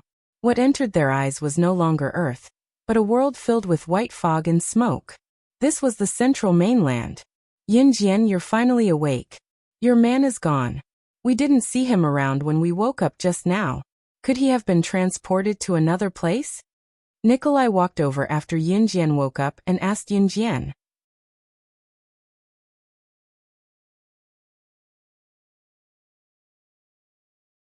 Chapter 1905. Yunjian's expression changed slightly, but she didn't show any signs of panic. She knew what he was capable of. Not to mention the central mainland, even in the god's continent, he was a god at the top of the pyramid. He had the power to destroy the central mainland with a wave of his hand. Naturally, nothing would happen to him. But where did he go? Yunjian frowned. She didn't know. "Are you still his girlfriend? Aren't you nervous that he's missing? Aren't you afraid? Shouldn't you be screaming? I don't think you're suitable to be his girlfriend. Do you think you can show off just because you're a student of the Hunter Academy? So what if you know the Hun organization? This is another world. You're nothing here. I don't think you're qualified to be his girlfriend." Wan Menglan acted as if she was the legal wife and Yunjian had stolen her away. After hearing that Siyi was missing, she ran over to Yunjian and yelled at Yunjian when she saw how calm Yunjian was. The reason why Wan Menglan was suddenly not afraid of Yunjian and ran over to Yunjian was because they had entered a new world. Yunjian was nothing here. "Menglan, stop talking. This is not the place we know. Don't talk like a cannon. Be careful of getting yourself into trouble." Mengzhang couldn't help but yell at Wan Menglan. Surrounded by a large forest, the air was filled with smoke. White fog filled the entire sky, giving people a feeling as if they had entered a fantasy paradise. "This is the central mainland. Everyone follow me. I know a friend here. He's the second young master of the Long family, one of the 3 great families of the central mainland." Joseph stood up and said. Thus, Joseph led the group to the Long family. "Brother Joseph has been to this world before. You're amazing. You even know someone from this world." Wan Menglan had been pestering Joseph all this while. Now she even called him brother. Wan Menglan felt proud of herself for being so close to Joseph. Thus, she turned to look at Yunjian. Wan Menglan glared fiercely at Yunjian when she thought about the fact that Siyi was missing and how calm Yunjian was. She looked like she was bragging about herself, but also like she was mocking Yunjian. Yunjian ignored her completely. Hearing Wan Minglan's words, Joseph scratched his head embarrassedly. Not at all. We just met by accident. Just as Joseph and his group arrived at the Long family, which was ranked third among the three great families of the central continent, the Long family, when he entered the door, he saw such a scene. The inner courtyard of the Long family was filled with corpses. In the sky above the Long family's courtyard, an expert was baptizing the Long family. It was obvious that the Long family was about to be exterminated. As for the Long family's clan leader, he was resisting the attacks of that expert with all his might. Clearly, he was on the verge of collapsing. The group of young men and women beside the Long family's patriarch were the descendants of the Long family. Seeing this bloody scene, Joseph and the surrounding people cried out in alarm. When the second young master of the Long family saw Joseph, his pupils constricted and he shouted at Joseph, "Go! Go! Joseph! Leave this place! Run!" In the central continent, it was common for families to fall. Sometimes, a powerful expert with strong spiritual power could exterminate a family. Joseph was stunned when he heard this. Wan Minglan was so frightened that she turned around and wanted to run. "Since you're here, don't leave. Stay here." The expert flying in the sky waved his hand and closed the door. Wan Minglan originally wanted to be the first to run out, but the door was closed tightly. She was so frightened that she sat on the ground and trembled. Why did they have to encounter such a thing? What a coincidence. They came here just when the Long family was about to be exterminated. It's actually a human without any spiritual power. The expert discovered that Joseph and the rest did not have any spiritual power, and was surprised. He then relaxed his attack on the Long family's patriarch. Interesting. You're actually from Earth. Ha ha ha. All of you will become my dinner. The expert pointed his spear at everyone. For a moment, everyone, including Wan Minglan, was so frightened that they did not dare to move. One must know that there were immortal cultivators in this world. If an immortal cultivator moved a finger, they would not be able to fight back at all. Just as the expert was about to kill everyone with a wave of his hand. However, a blinding light shot out from Yunjian's hand in front of everyone, and easily blocked the attack. Seeing this, the expert's pupils constricted. This little girl was actually able to block his attack. One must know that this little girl did not have any spiritual power. In the various continents, there were only two reasons why one could not see the other party's spiritual power. First, the other party was a human from Earth. Second, the other party's spiritual power was higher than his. Could it be that this little girl? The expert was stunned. Then he frowned and asked Yunjian, "Who are you?" At this moment, everyone looked at Yunjian. However, Yunjian released her aura in front of everyone. She looked directly into the expert's eyes without fear. Suddenly, she curled her lips and sneered. Just like 1,000 years ago when she was famous across the continents for killing the gods. All the experts of the continents were frightened by her name. She said coldly, "Despicable commoner, listen carefully to the question of who I am."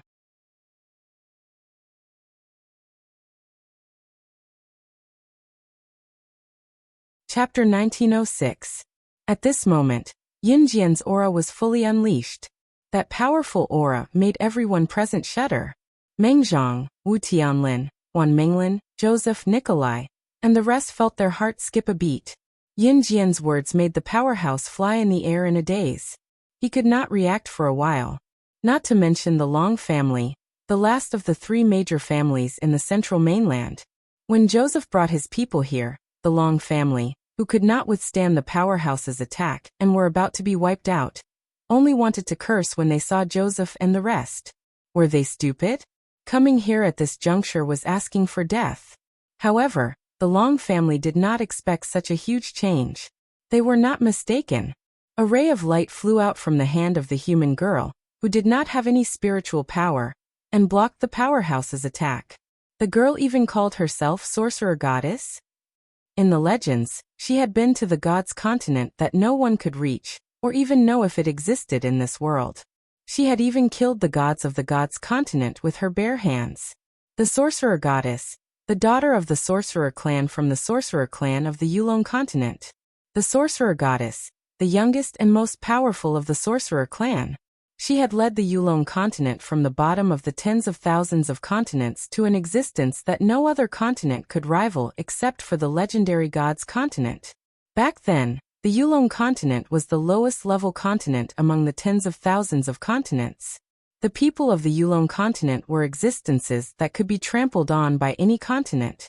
Later on, the sorcerer clan, the number one family of the Yulong continent, produced a sorcerer goddess.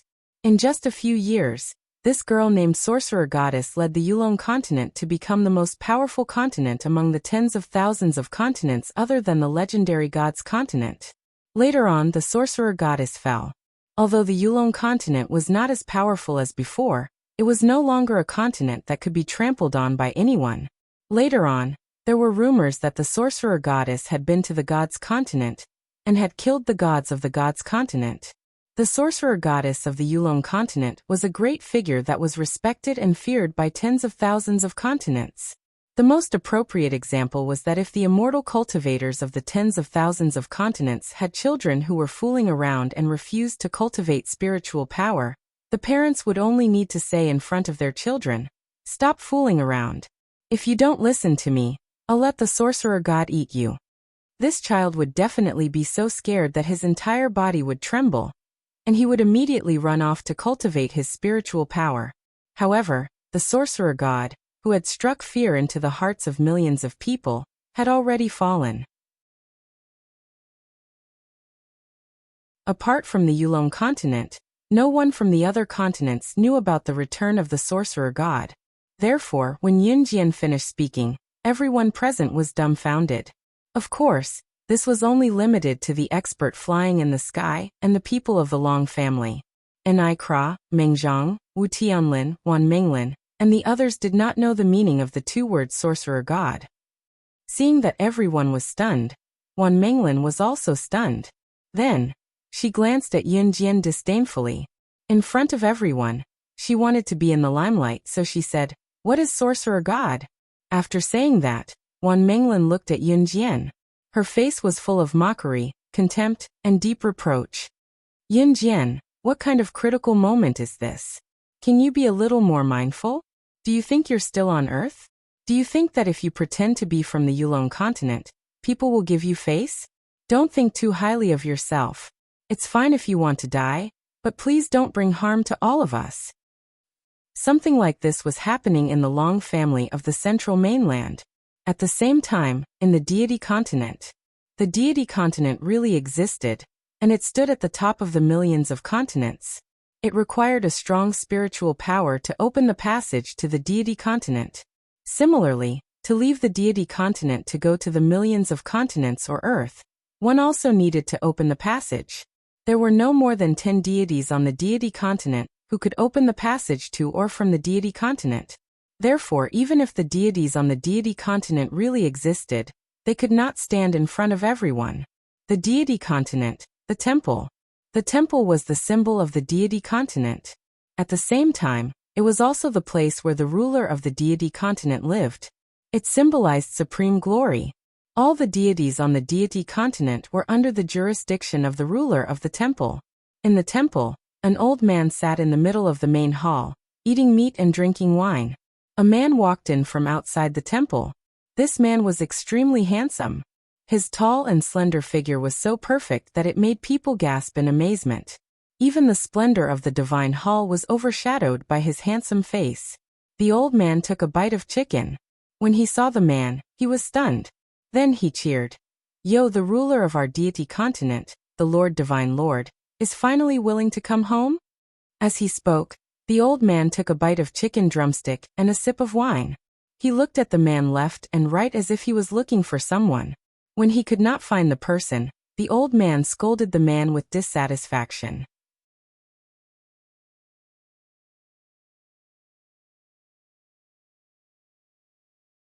Chapter 1907. As the old man spoke, he took another bite of the drumstick and drank a mouthful of wine with it, looking extremely satisfied. Si Yi's gaze darkened as he glanced at the old man from the corner of his eyes. Suddenly, he stretched out his right hand and grabbed the air in front of the old man. The old man who had been sitting comfortably on the short table was suddenly pulled up by a force and hovered in the air. The drumstick in his hand fell off and spun in front of him. The old man wanted to grab his drumstick, but there was a force that prevented him from doing so. The old man could not break Siyi's spiritual energy even after exhausting all his spiritual energy. Burp. The old man burped first and hovered in the air, glaring at Siyi with his not-so-ferocious eyes before continuing. Brat, are you trying to kill your father? Hurry up and put me down. You chased after the sorcerer goddess back then, and only came back to see me after thousands of years. You're being rude to me the moment you come back. Be careful, or I'll spank you. As he spoke, the old man even clenched his fist at Siyi like an old child. The temple was where the ruler of Deity Continent resided. The ruler of Deity Continent was also the ruler of the gods. It was the symbol of supremacy, the symbol of ultimate capability. Siyi was the ruler of Deity Continent. Lord Deity was the title the gods of Deity Continent gave him. This old man was Lord Deity's father, the Lord Deity. At the same time, the old man was also the previous ruler of Deity Continent. Lord Deity was the title the gods gave to the previous ruler. At this moment, the Lord Main God, who was revered by all the gods, was hovering in the air, unable to land on the ground. Old man, let me give you a piece of advice. If the beloved disciples you sent to tail her dare show up again, don't blame me for killing them. Siyi looked at the old man coldly as he uttered those words. Every time he was alone with Xiao Jian, or wanted to do something, the annoying fellows the old man sent to watch their every move would appear. If it were not for the old man's dignity, he would have destroyed those fellows directly. With that, he retracted his hand and his spiritual energy dissipated. Like a bird with a broken wing, the old man fell from the air without any warning and landed back where he had been sitting just now. With a loud thud, the old man groaned and rubbed his butt to face Siyi, feeling wronged. How can you treat your old man like this? Brat! Be careful, or I'll make the sorcerer goddess Cutie ignore you forever. How dare you? Siyi's eyes darkened when he heard that the old man wanted her to ignore him forever. The old man was terrified. Seeing the change in Siyi's expression, he quickly waved his hand. No, I'll listen to you. Which goddess Cutie is yours? And I dare not snatch her from you. He wasn't being a coward. He was just going easy on him. The old man wiped the sweat off his brow and instantly felt that it was fortunate that he had cleared up the relationship with the little girl one step ahead of him. He was now the sorcerer goddess Cutie's master.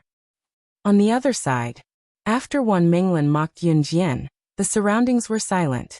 After 2 seconds of silence, the Long family master suddenly looked at Wan Menglan. He didn't even care about the experts who were flying in the sky and almost annihilating the Long family. Wan Menglan was still feeling smug at this moment, but the Long family master suddenly looked at Wan Menglan and said to his Long family guards, "Capture that woman." According to the continent's practice of speaking rudely to the sorcerer goddess, that woman should be burned alive. Shatter his soul and scatter his soul. This practice was a rule set by the continents 1,000 years ago. Anyone who spoke rudely to the sorcerer goddess would have their soul shattered after being burned to death. Their soul would be destroyed. They would never be able to reincarnate. What? What kind of practice is this? You're treating human lives like grass. Is there any law? Wan Menglan was so frightened that she fell to the ground. Her face darkened as she shouted. Meng Zhang, Wu Tianlin, and the others were also shocked. What kind of practice was this? Speaking rudely to Yin Jian. She actually wanted to burn her alive, shatter her soul, and destroy it? Meng Zhang, Wu Tianlin, and Aikila, and the others present couldn't understand. Yin Jian, who was standing on the same spot, smirked slightly. She turned her head to the side and faced Wan Menglan in front of everyone. She was cold and full of vigor, as if she was the ruler of all things. Her words rang out. The words that came out of her mouth stunned everyone present. Her vigor, her arrogance.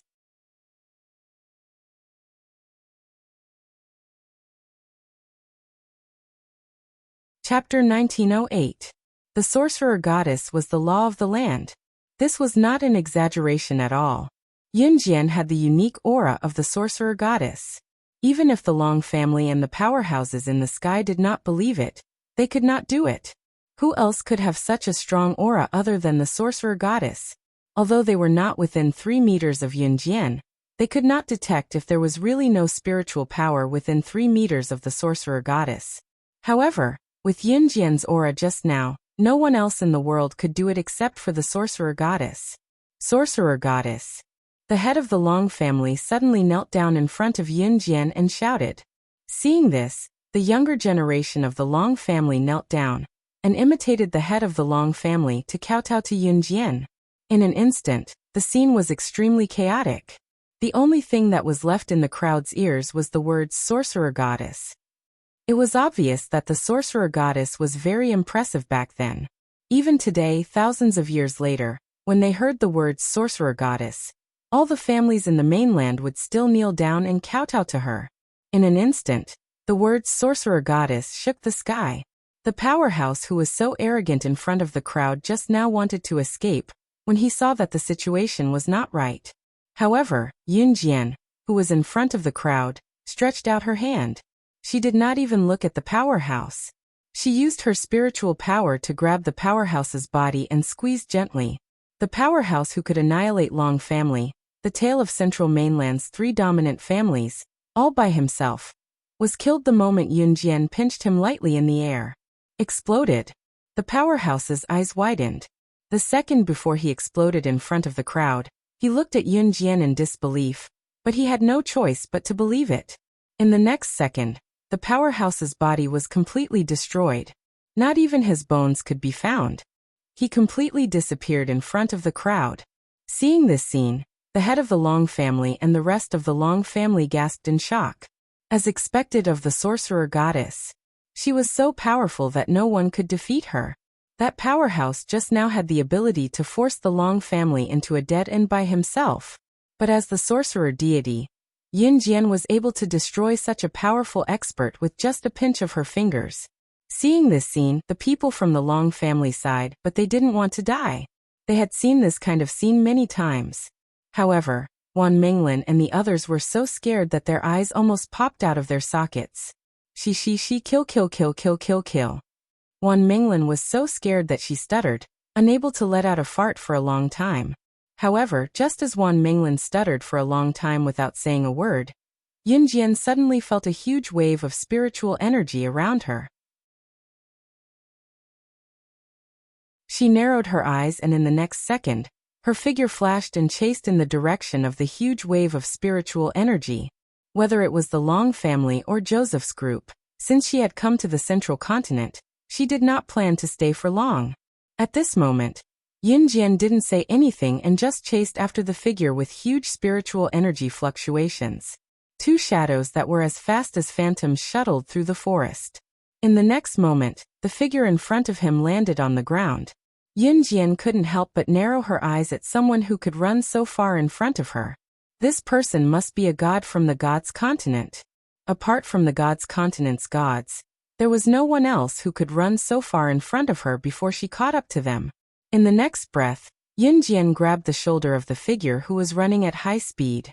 You've been watching me since we were in the hunting school. What's your motive? After Yunjian grabbed the figure's owner, her cold voice rang out. The person whose shoulder was grabbed by Yunjian was a woman who was slightly taller than Yunjian and had a voluptuous figure.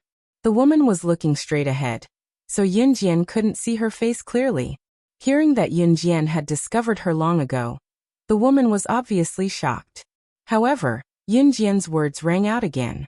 These words made the woman even more flabbergasted.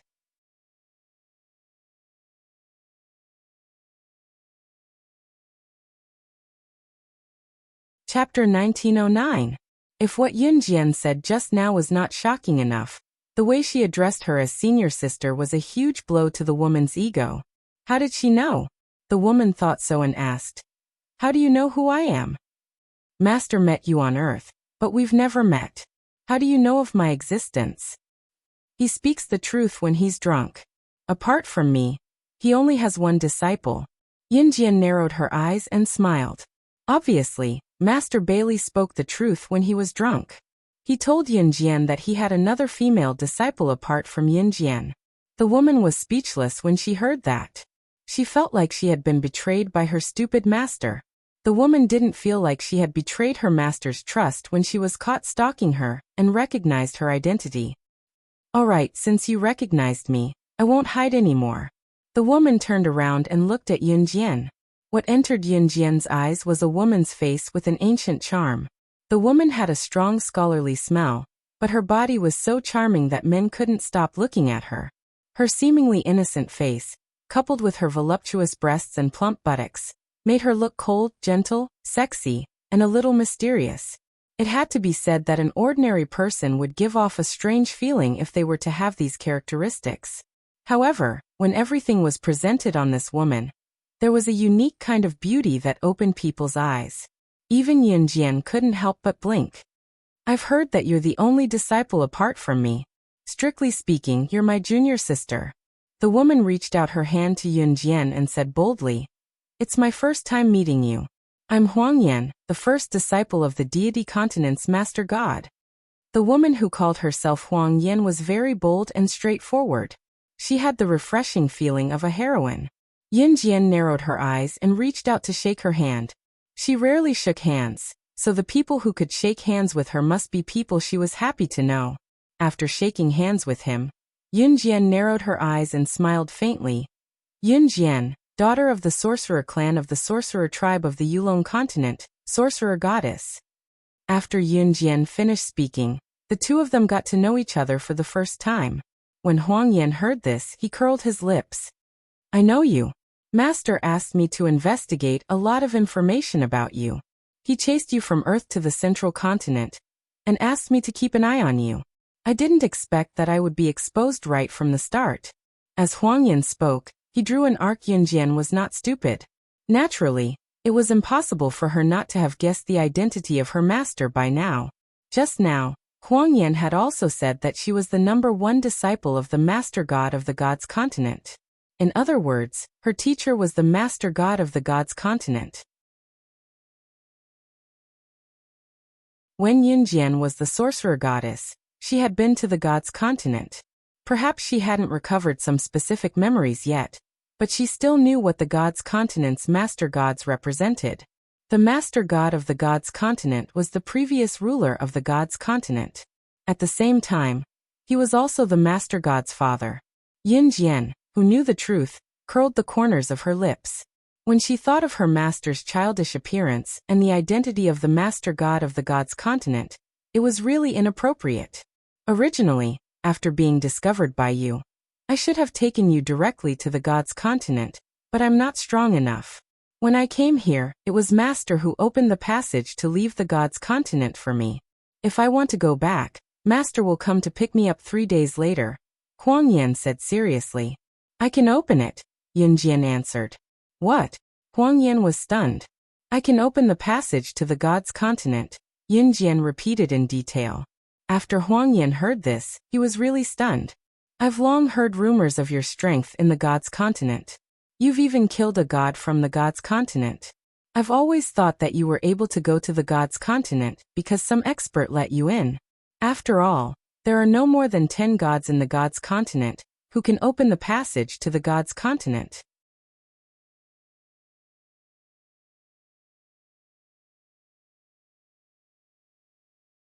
Chapter 1910. Huang Yan was a little shocked. She was a god of the gods continent after all. Even if she was shocked, she would not show it on her face. Hence, the two of them headed to the entrance of the gods continent. If they wanted to go to the gods continent, they had to activate the teleportation circle at the designated location. There were no more than 10 people in the world who could activate the teleportation circle at the designated location. Apart from Yin Jian, the rest were all gods of the gods continent. However, even Yin Jian had to go through the designated location to activate the teleportation circle to the gods continent. When Huang Yan came out of the gods continent, it was the master god who activated the teleportation circle at the designated location. The designated location to the gods continent was the Tan family, the leader of the 3 great families of the central continent. At the same time, in the hunting school, Yiling had stayed in the hunting school for so many years. She had very few things that belonged to her. She only had 2 sets of clothes and almost nothing else. For example, the dead 211 and the group of women who were with him had stayed in the hunting school for so many years. However, 211 and the group of women who were with him had beautiful clothes and jewelry. They were all luxury goods that could be sold at a good price. This was because those things were obtained by 211, and the group of women using their bodies in exchange for those things. Yiling packed her things in the girls' dormitory building and waited excitedly for Lin Wei downstairs. She could finally leave the hunting school. At this moment, the excitement in Yiling's heart could not be described with words. Lin Wei didn't pack anything. Seeing Yiling waiting for him downstairs in the female dormitory, he walked over in a few steps and wanted to help her carry her luggage. No, I can carry it myself. Yiling carried her luggage with both hands and wanted to reject Lin Wei's kindness. However, Lin Wei grabbed the luggage that Yiling was carrying with both hands and left with Yiling, not allowing her to refuse. Just as they got into Lin Wei's Maserati sports car, Yiling hugged her luggage and asked Lin Wei, "Where are we going? Can I go home now?" "Travel." Lin Wei was still a man of few words. He gave Yiling a simple reply, "Travel?" Yiling was stunned. If Adam or Snow Eagle were here, they would probably be stunned by Lin Wei's words. Traveling? In the past, when Adam went on a trip with the Snow Eagle organization, Lin Wei rejected them very straightforwardly. The reason was only one word: boredom. Yiling naturally didn't know this, but she wanted to go home, so she turned her head to look at Lin Wei, pursed her lips, and asked Lin Wei, "Then after the trip, can I go home?" "Okay." Lin Wei agreed. Yiling's heart was suddenly filled with excitement. However, Lin Wei's next sentence broke Yiling's excitement. He said, "You can after you give birth to the child." Yiling was speechless. Why was he so obsessed with having children? On the other side, in the Tan family, the leader of the 3 great families in the central mainland, there was a mountain not far from the Tan family's residence. Beside the mountain, there was an abandoned array. Legend had it that as long as this array was activated, one would be able to head to the deity's continent. However, this was only a legend. However, beside this abandoned formation, there was sufficient spiritual energy. In layman's terms, cultivating beside this abandoned formation would be 10 times faster than cultivating outside. Therefore, under normal circumstances, the disciples of the Tan family would cultivate beside this abandoned formation. When Yun Jian and Huang Yan arrived, they saw many disciples of the Tan family cultivating beside this abandoned formation. Although this formation was abandoned, as long as enough spiritual energy was injected into this formation, the abandoned formation could be opened and one could head to the deity's continent. Yun Jian and Huang Yan had just arrived, but before they could reach the abandoned formation, they were stopped by someone. "Who are you? What are you doing here? Don't you know that this is a forbidden area? Other than the people of the Tan family, outsiders are not allowed to enter."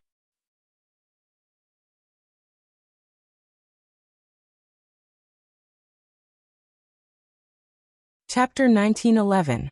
The Tan family was actually responsible for guarding the passage between the God's continent and the other continents. They were the guardian family of this abandoned Dharma array. At the same time, the strength of the Tan family's disciples was also very strong. That was because cultivating at the entrance to the God's continent, which was the abandoned Dharma array, could be 10 times faster than cultivating outside. Therefore, among the thousands of continents, the Tan family's strength could not be underestimated. At the same time, the Tan family had also guarded this abandoned Dharma array for generations in order to prevent some bad people from getting close to the Dharma array and destroying it. When Huang Yan came out of the God's continent, she was not discovered by anyone in the Tan family. As for the matter of the sorcerer god going to the God's continent and killing the gods of the God's continent, it was also spread by the ancestors of the Tan family. This was because the ancestors of the Tan family had seen the sorcerer god open this abandoned Dharma array and go to the God's continent with their own eyes. Now, after a long time, the people of the Tan family still firmly believed that the God's continent really existed in this world. They had been guarding this abandoned Dharma array, absorbing the spiritual power emitted by the Dharma array and protecting it. At this moment, the burly man standing in front of Yun Jian and Huang Yan was looking at Yun Jian and Huang Yan with a vicious expression.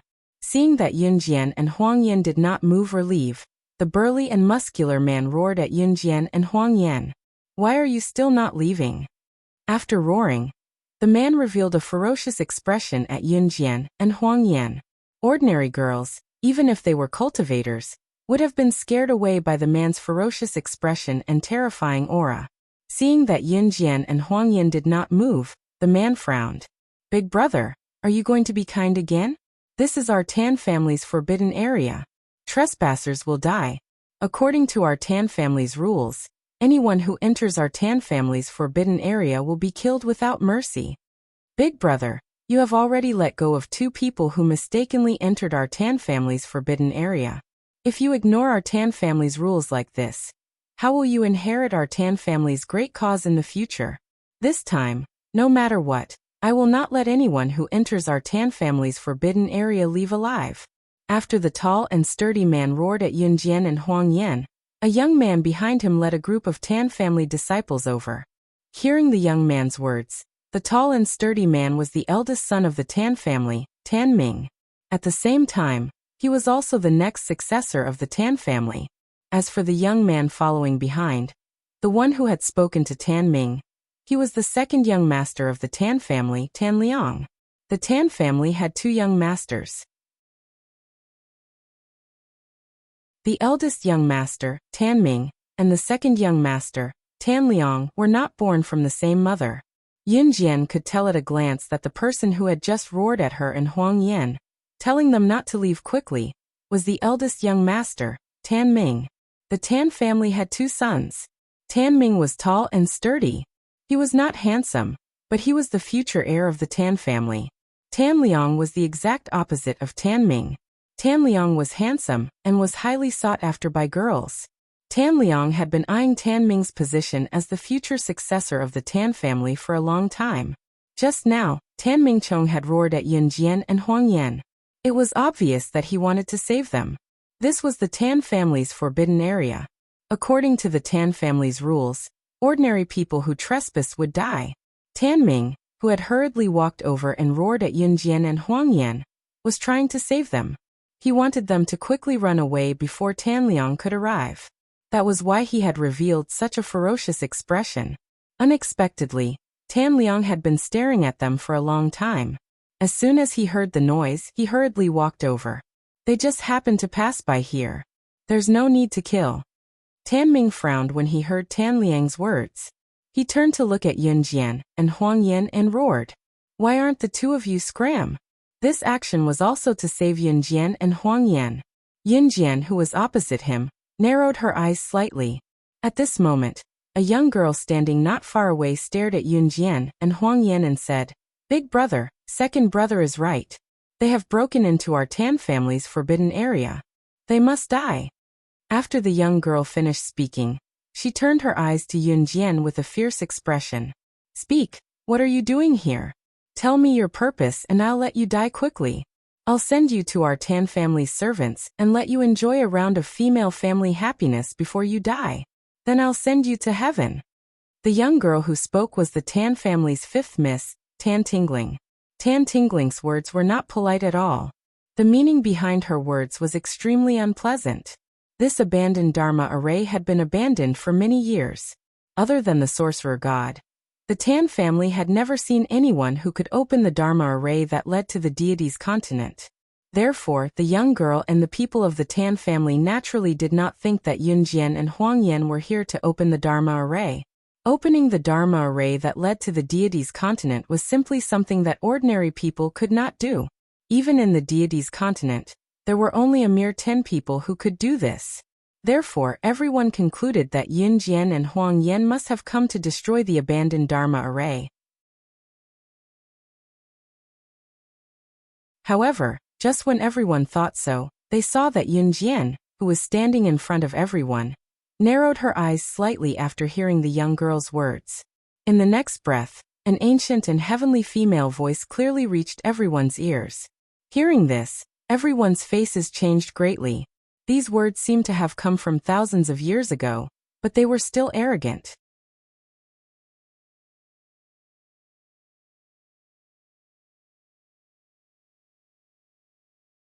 Chapter 1912. Yin Jian's eyes darkened slightly. She said this very calmly. However, after hearing Yin Jian's words, everyone present was stunned. Everyone present was someone who had weathered many storms and waves. They quickly regained their senses. The sorcerer god of Yulong continent, Tan Tingling, who had been acting like a spoiled brat, was stunned and asked Yin Jian this question. The reason why the Tan family was guarding this abandoned formation was so that one day, they would be able to see the supreme deity from the god's continent. They had absolute respect for the sorcerer god who could enter and leave God's continent. Moreover, the Tan family believed that this abandoned formation could lead to God's continent after it was activated. God's continent really existed in this world. In addition, if the gods wanted to enter God's continent, they had to pass through this formation. After hearing Yin Jian's words, Tan Tingling's expression changed abruptly. When Tan Ming and Tan Liang heard this, their expressions changed drastically as well. After Tan Ming's expression changed, he hurriedly said to the Tan family disciples behind him, "Hurry up and find Father." Regardless of whether the sorcerer god was the real one, they had to call the Tan family's patriarch, who was also their father, over first. There's no need. The one who spoke now was Huang Yan. "Junior sister, let's go." Huang Yan turned his head and spoke to Yin Jian. Yin Jian nodded. Because of Yin Jian's words, the Tan family members did not dare to stop her. The group of people watched as Yin Jian and Huang Yan walked toward the abandoned formation. Was she really the sorcerer god? Tan Tingling wiped her sweat carefully and looked at Yin Jian. Just as she was about to speak, Yin Jian was interrupted. A scene that shocked Tan Tingling, Tan Ming, and Tan Liang happened. Yin Jian extended her hand and pointed it at the abandoned formation. In the next second, a powerful spiritual power surged out of her hand and poured into the abandoned formation. The formation on the ground suddenly spun. In the end, a white light flashed and pulled Yin Jian and Huang Yan into it. The wind blew gently. After the white light flashed, Yin Jian and Huang Yan disappeared from where they were. It was as if nothing had happened. It's really the sorcerer god. Back then, when the sorcerer god was still young, he killed the deities of the god's continent and became the strongest existence among the thousands of continents. The sorcerer god has returned. Quick, go and spread the news. Let everyone know that the king of the myriad continents has returned. When everyone in the Tan family saw this, they were so frightened that they knelt at the spot where Yin Jian had disappeared. Their exclamations, shouts, and cheers were thunderous. 1,000 years ago, the sorcerer god was the god in the hearts of the people of every continent. Today, 1,000 years later, she was still an immortal legend. Wherever he went, he was respected by tens of thousands of people. Shenming continent. Ce was about to leave to find his Xiao Jian when he was stopped by the old man. Just play a round of chess with your cute old man. Just this once. Later, I'll give you my cute little disciple. You can play with her however you want. The old man pestered Ce with his words. Hence Ce stayed. When the game of chess ended and Ce turned around, he saw the entrance of the temple. Yin Jian's petite figure stood at the entrance, her perfect figure paired with the face he was so familiar with and loved deeply. Ce stared at Yin Jian and strode over. He went to Yin Jian in a few steps and pulled her into his arms. How did you find your way here? He was only here to warn the old man not to let his beloved disciple follow him and Xiao Jian again. Yin Jian knew that Ce did not come here without telling her on purpose. Yin Jian was not surprised to see Ce here either. It was because when she came, Huang Yan had told her everything. In spite of it, Yin Jian still pushed him away and ignored him, pretending to be annoyed. She would only act like this in front of him. After pushing Ce away, Yin Jian went to the old man and bowed to him, saying softly, "Master, I've finally found you. Thank you for teaching me back then." Yin Jian was genuinely grateful. When she was slaying God, she did not have the memories of the sorcerer god. She was no different from a normal human being back then. If it were not for her master, She might have died in that ruthless world. Hey, don't. What's there to bow and thank? We're family. I still want to live for a few more years. The old man waved his hand at Yun Jian in fright after being glared at with murderous intent.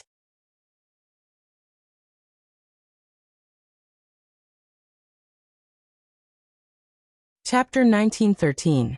Her master was still the same. He had not changed at all. Yun Jian straightened her back and looked at the old man, flashing him a knowing smile. The smile came from the bottom of her heart. There was gratitude, satisfaction toward her current life, and many other indescribable emotions in her smile. Ce, who stood aside, was surprised to see Yun Jian smiling at the old man. She had never shown such an expression to him before. Ce went over to grab Yun Jian's hand and encircled Yun Jian in his arms. Glancing at the old man from the corner of his eyes, he told Yun Jian, "Xiao Jian, ignore this crazy old man." As he spoke, he tugged her hand and walked out. Watching Ce leave with Yun Jian's hand in his, the smile on the old man's face faded. Taking a sip of wine, the old man sighed and turned to look at Huang Yan. "Yan, your stalking skills still need to be improved. Both of them realized that you're following them." The old man sounded like he was reprimanding Huang Yan in a serious manner. However, as soon as he finished speaking, the old man suddenly added, "Next time, it will be Master's turn to follow the two of them. Learn from Master's invincible tracking skills." Huang Yan smirked, not wanting to expose the adorable old man as he replied, "Yes." After the old man finished speaking, he suddenly became solemn and respectful. He looked at Huang Yan and said very solemnly to Huang Yan, "Bring the witch goddess out tonight. I have something to tell her." "Yes." Huang Yan nodded his head. After Ce led Yun Jian out of the shrine's main hall, he went straight to his bedroom. The Ce shrine's bedroom was antique, clean and tidy without being flashy. There were not many things placed in the room, so one could count them all at a glance. Just as they entered Ce's bedroom, Yun Jian looked around curiously. Just as she did so, Yun Jian suddenly felt someone hugging her from behind. Needless to say, it was definitely him. After hugging Yun Jian, he gently pressed Yun Jian's back against a classical table in the bedroom. "Let's go to bed." Yun Jian knew what Ce was going to do and blushed. "Right here. I like it." Ce wasn't shy at all. As soon as she finished speaking, she started to move. The scenery of the gods' continent was very beautiful. There were no changes in the 4 seasons. The scenery here was like the beginning of spring all year round. The morning dew sprinkled down, fresh and free, giving people a kind of mysterious beauty. The gods' continent also had day and night. This was the same as the Earth and the other continents. Yun Jian really didn't go out for the whole afternoon. By the time night fell, her legs were already soft. Later, Huang Yan said that he wanted to take Yun Jian out for a walk. Only then did Ce let Yun Jian go. Yun Jian didn't let him tag along. Just as he took Yun Jian out of Ce's bedroom, Huang Yan said to Yun Jian, "Master is looking for you." When she heard that her master was looking for her, Yun Jian immediately went over. The old man was still sitting in the main hall of the temple. When he saw Yun Jian walk in, he quickly stood up. Come, my precious disciple, come." The old man waved at Yun Jian. "Master, why are you looking for me?" Yun Jian asked. Hearing this, the old man didn't hide it anymore. He looked at Yun Jian and instantly put away his childish look. His expression suddenly changed, and the childlike old man from before disappeared without a trace. Every time this happened, Yun Jian knew that her master must have something important to say. The old man looked at Yun Jian and very solemnly cut to the chase. "You're tuning in to the Li Mei's Wuxia Whispers YouTube channel. We're so grateful for your support, and don't forget to subscribe to join us on this incredible journey through captivating stories.